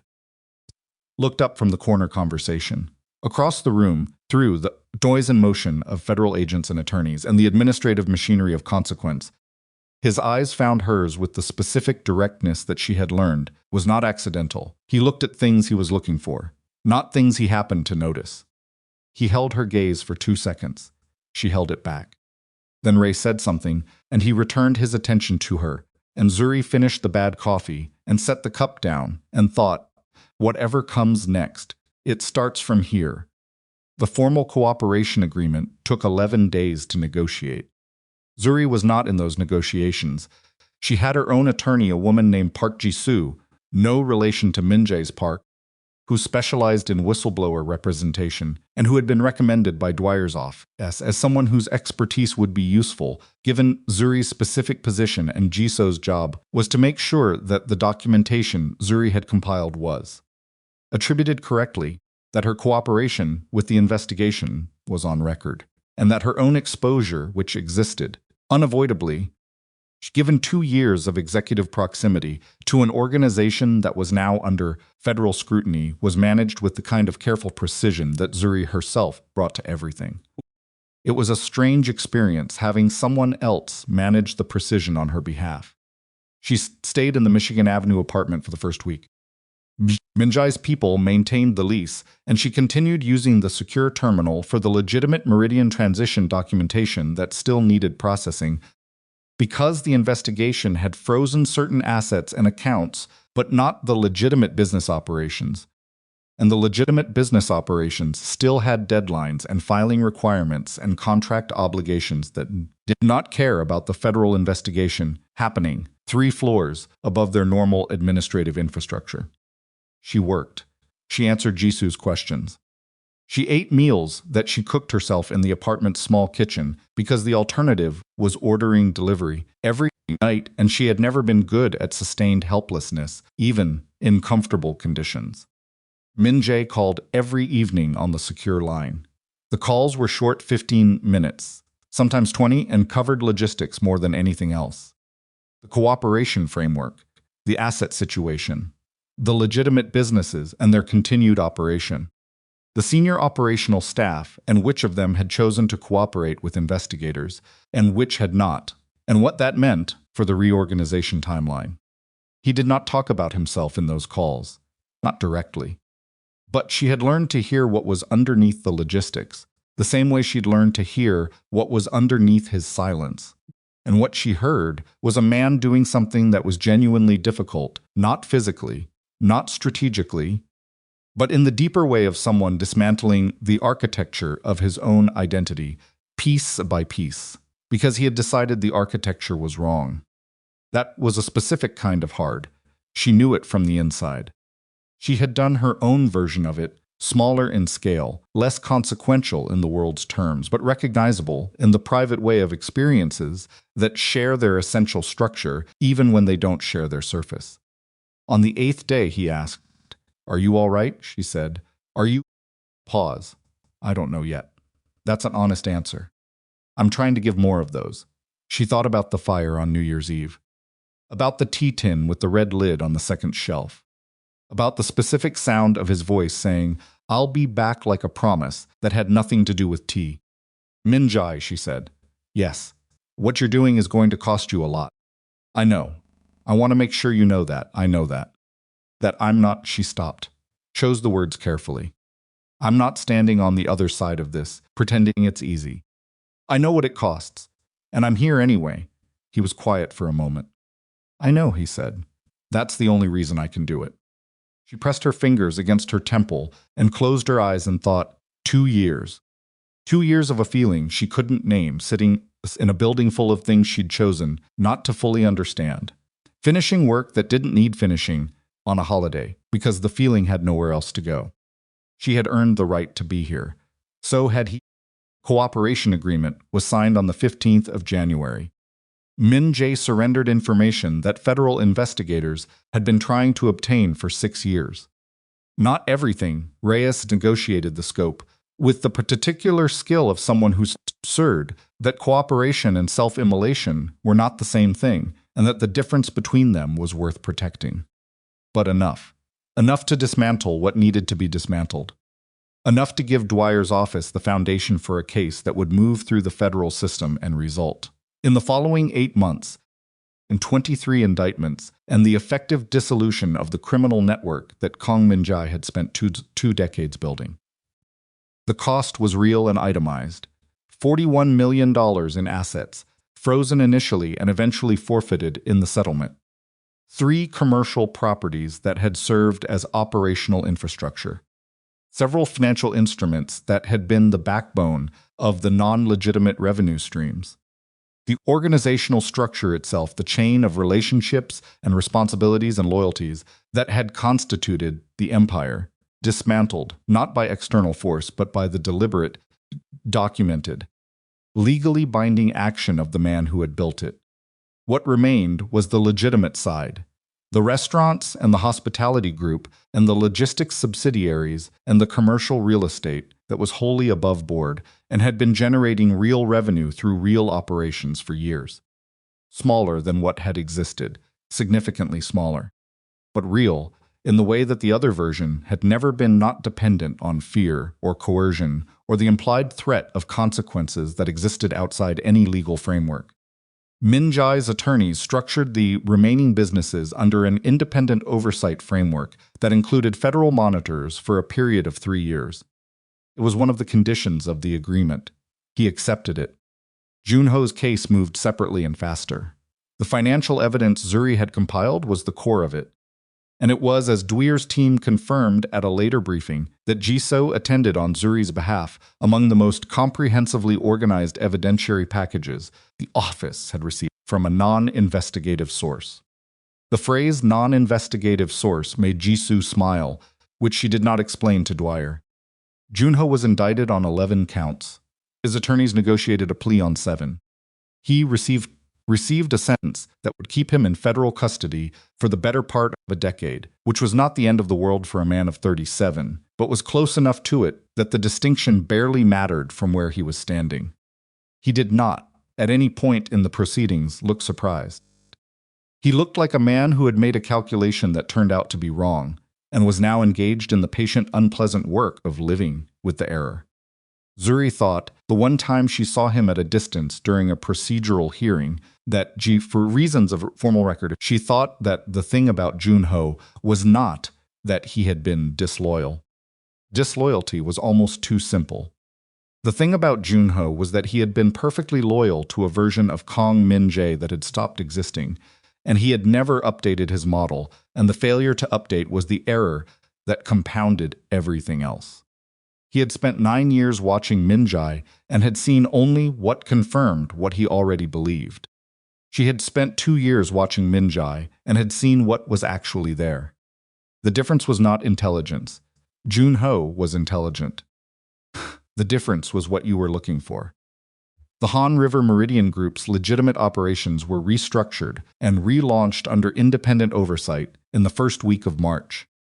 Min-jae asked Zuri to become Chief Operating Officer. He did not ask her in a meeting. He did not send the offer through Reyes or through any administrative channel.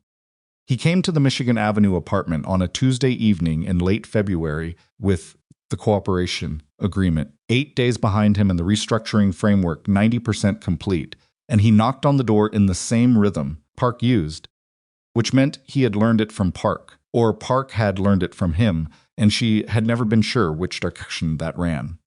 She opened the door. He looked tired. Not the controlled tiredness of someone managing their presentation, actual tired, with it visible in the set of his face, and the slightly less than perfect quality of his jacket, which was one of the good ones, and had a crease at the left shoulder that suggested it had been worn longer than it was designed for. She stood aside to let him in.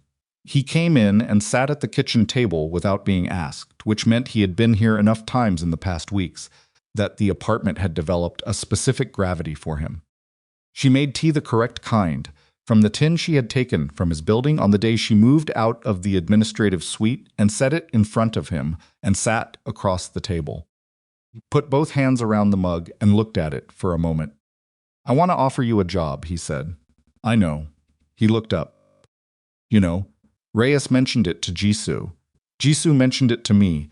She wrapped her own hands around her mug. "I've had 2 weeks to think about it." And she looked at him.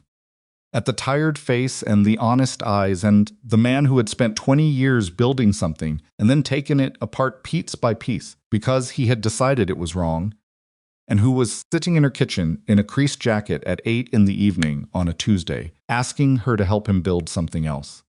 "I have conditions," she said. "Tell me.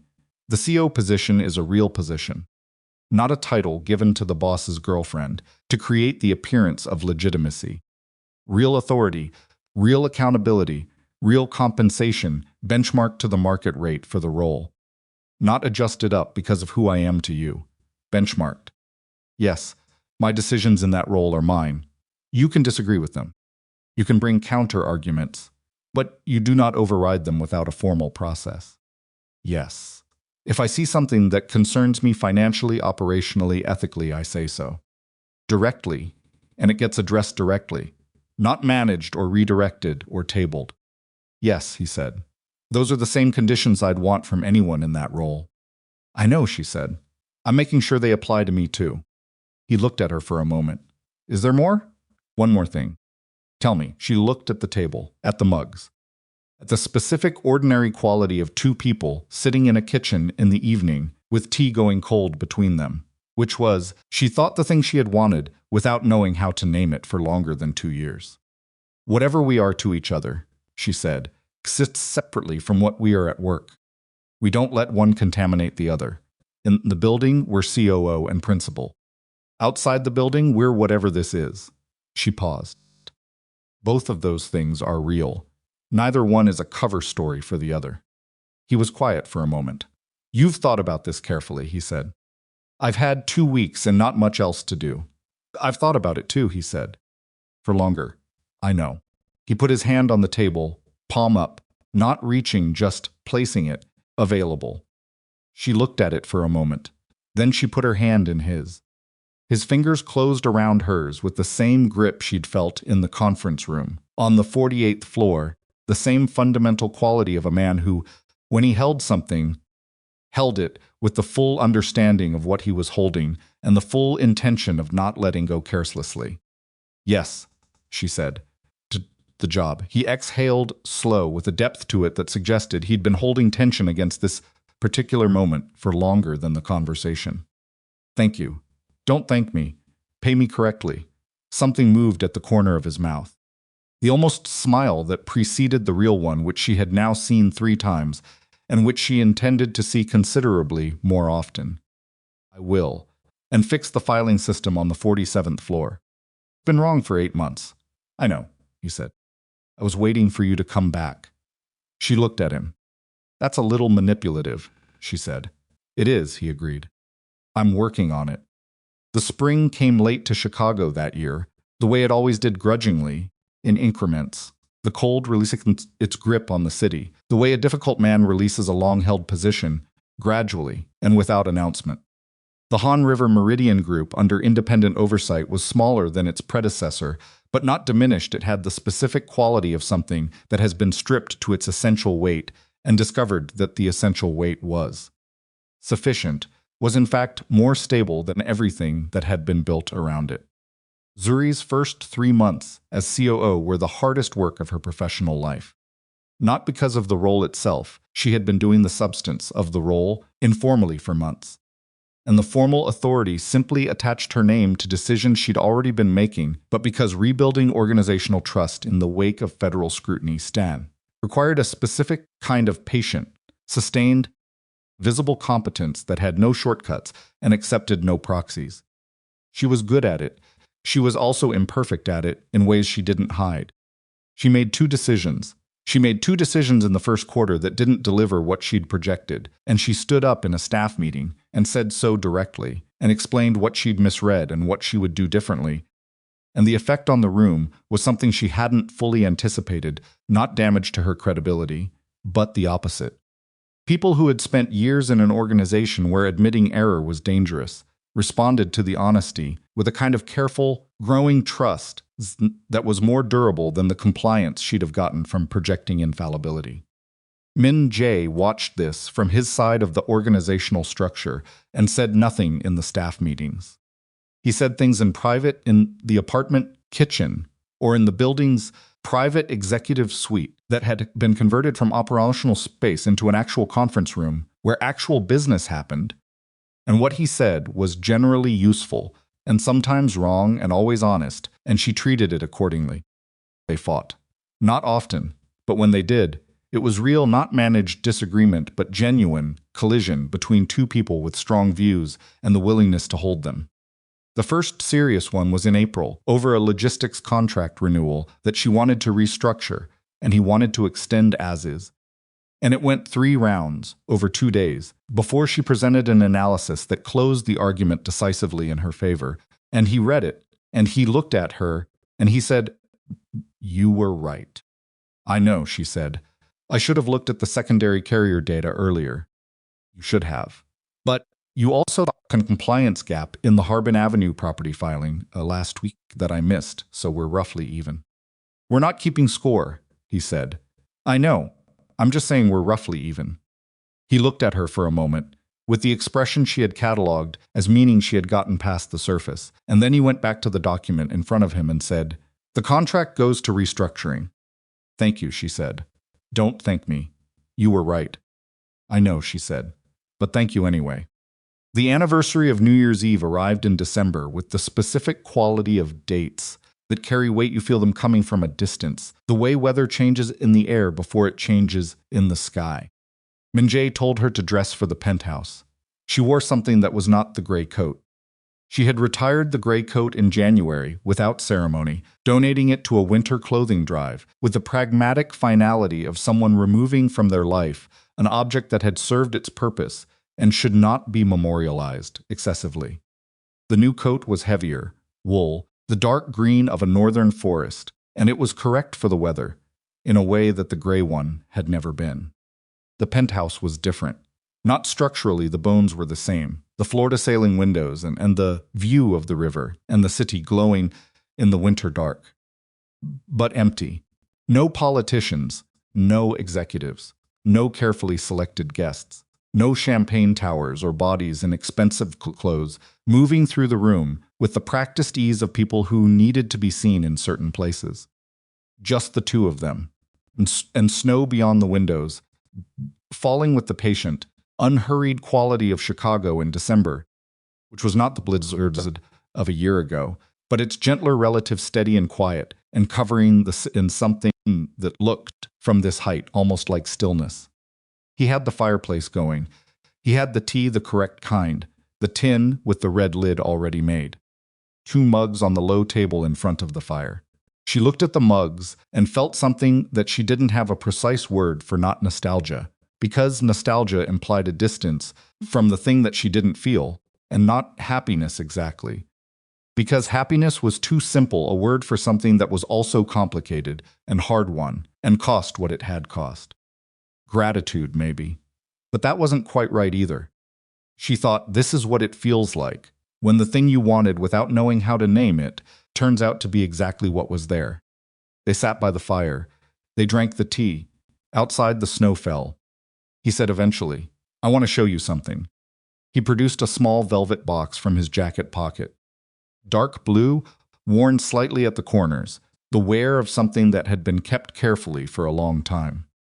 He held it out to her without opening it, and she took it and held it, and felt the specific weight of it, not heavy, but dense, with the particular density of objects that carry history. She opened it. The ring inside was not new. It was old in the way of things made by hand, with the intention of lasting a narrow gold band, with a stone that was deep green, almost black in certain lights and luminous in others, set simply without excessive ornamentation. It was the kind of ring that had been designed to be worn, not displayed. She looked at it for a long moment. "My mother brought this from Korea," Min-jae said. "She wore it for 30 years. She gave it to me before she died because I was the one who—" He stopped. Chose the words with unusual care. "She said she wanted it to go to the person I chose to build a life with. Not to be kept in a box." A pause. "I have kept it in a box for 8 years. Zuri looked at the ring. She thought about the photograph on the shelf in his private quarters, the woman with his cheekbones, the man beside her. She thought about the specific way he had said 8 years ago about his mother, without grief, which she now understood was not the absence of grief, but the long exhausted other side of it. "You didn't give it to anyone," she said. "No, in 8 years. "No." She closed the box gently and held it in both hands and looked at the fire for a moment. "Min-jae," she said, "yes. I need you to understand something before I answer. Tell me." "I'm not saying yes because of what we've been through. I'm not saying yes because of gratitude for New Year's Eve or the cooperation agreement or the job or any of the things that happened this year." She looked at him directly. "I'm saying yes because I looked at you for 2 years and I saw what was actually there. And what was actually there is someone I want to build a life with. Not the organization, not the empire, not the man that everyone in Chicago spent 2 decades being afraid of." She held his gaze. "The man in this room. Who keeps tea in a specific tin and knows where everything is, and went into a blizzard without a plan except to find me? She paused. That's who I'm saying yes to. Min-jae was quiet for a moment. You haven't said yes yet, he said. Technically. I know. She opened the box again and looked at the ring. Yes. He took the ring from the box. He held her hand, the left one, steady in both of his, and slid the ring onto her finger. And it fit, which she thought later was the kind of detail that could be read too much into, but which she chose simply to accept as a fact. It fit. She looked at it on her hand. The stone caught the firelight and went from near black to deep green and back. It looks different on you than it did in the box, he said. Things usually do, she said. He looked at her for a long moment. And she looked at him, and the fire was between them, and the snow was beyond the windows, and Chicago went on below, in all its complicated, indifferent, endlessly generative life. And neither of them said anything for a while, because the silence was not the kind that needed filling. She had spent 2 years believing herself invisible to a man who, it turned out, had been watching her carefully. He knew the sound of her footsteps in a corridor, and the difference, silence of focus and the silence of hurt, and exactly how she took her coffee. He had spent 20 years building something formidable, and discovering that formidable was not the same as strong, that the difference between them was the specific distance between fear and respect, which sounds like a small distance until you try to cross it. They had crossed it, not cleanly, not without cost, not in a way that would make a simple story. There were federal monitors and oversight frameworks, and the quiet, ongoing work of legitimacy that required sustained effort without the adrenaline of crisis to sustain it, which was its own kind of difficulty, arguably harder than the crisis.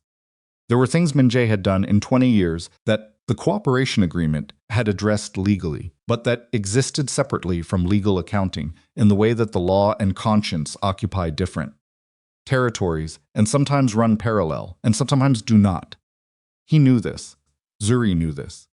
They had talked about it once, directly, in the apartment kitchen at midnight, with the lights low, and it had been the hardest conversation of either of their lives.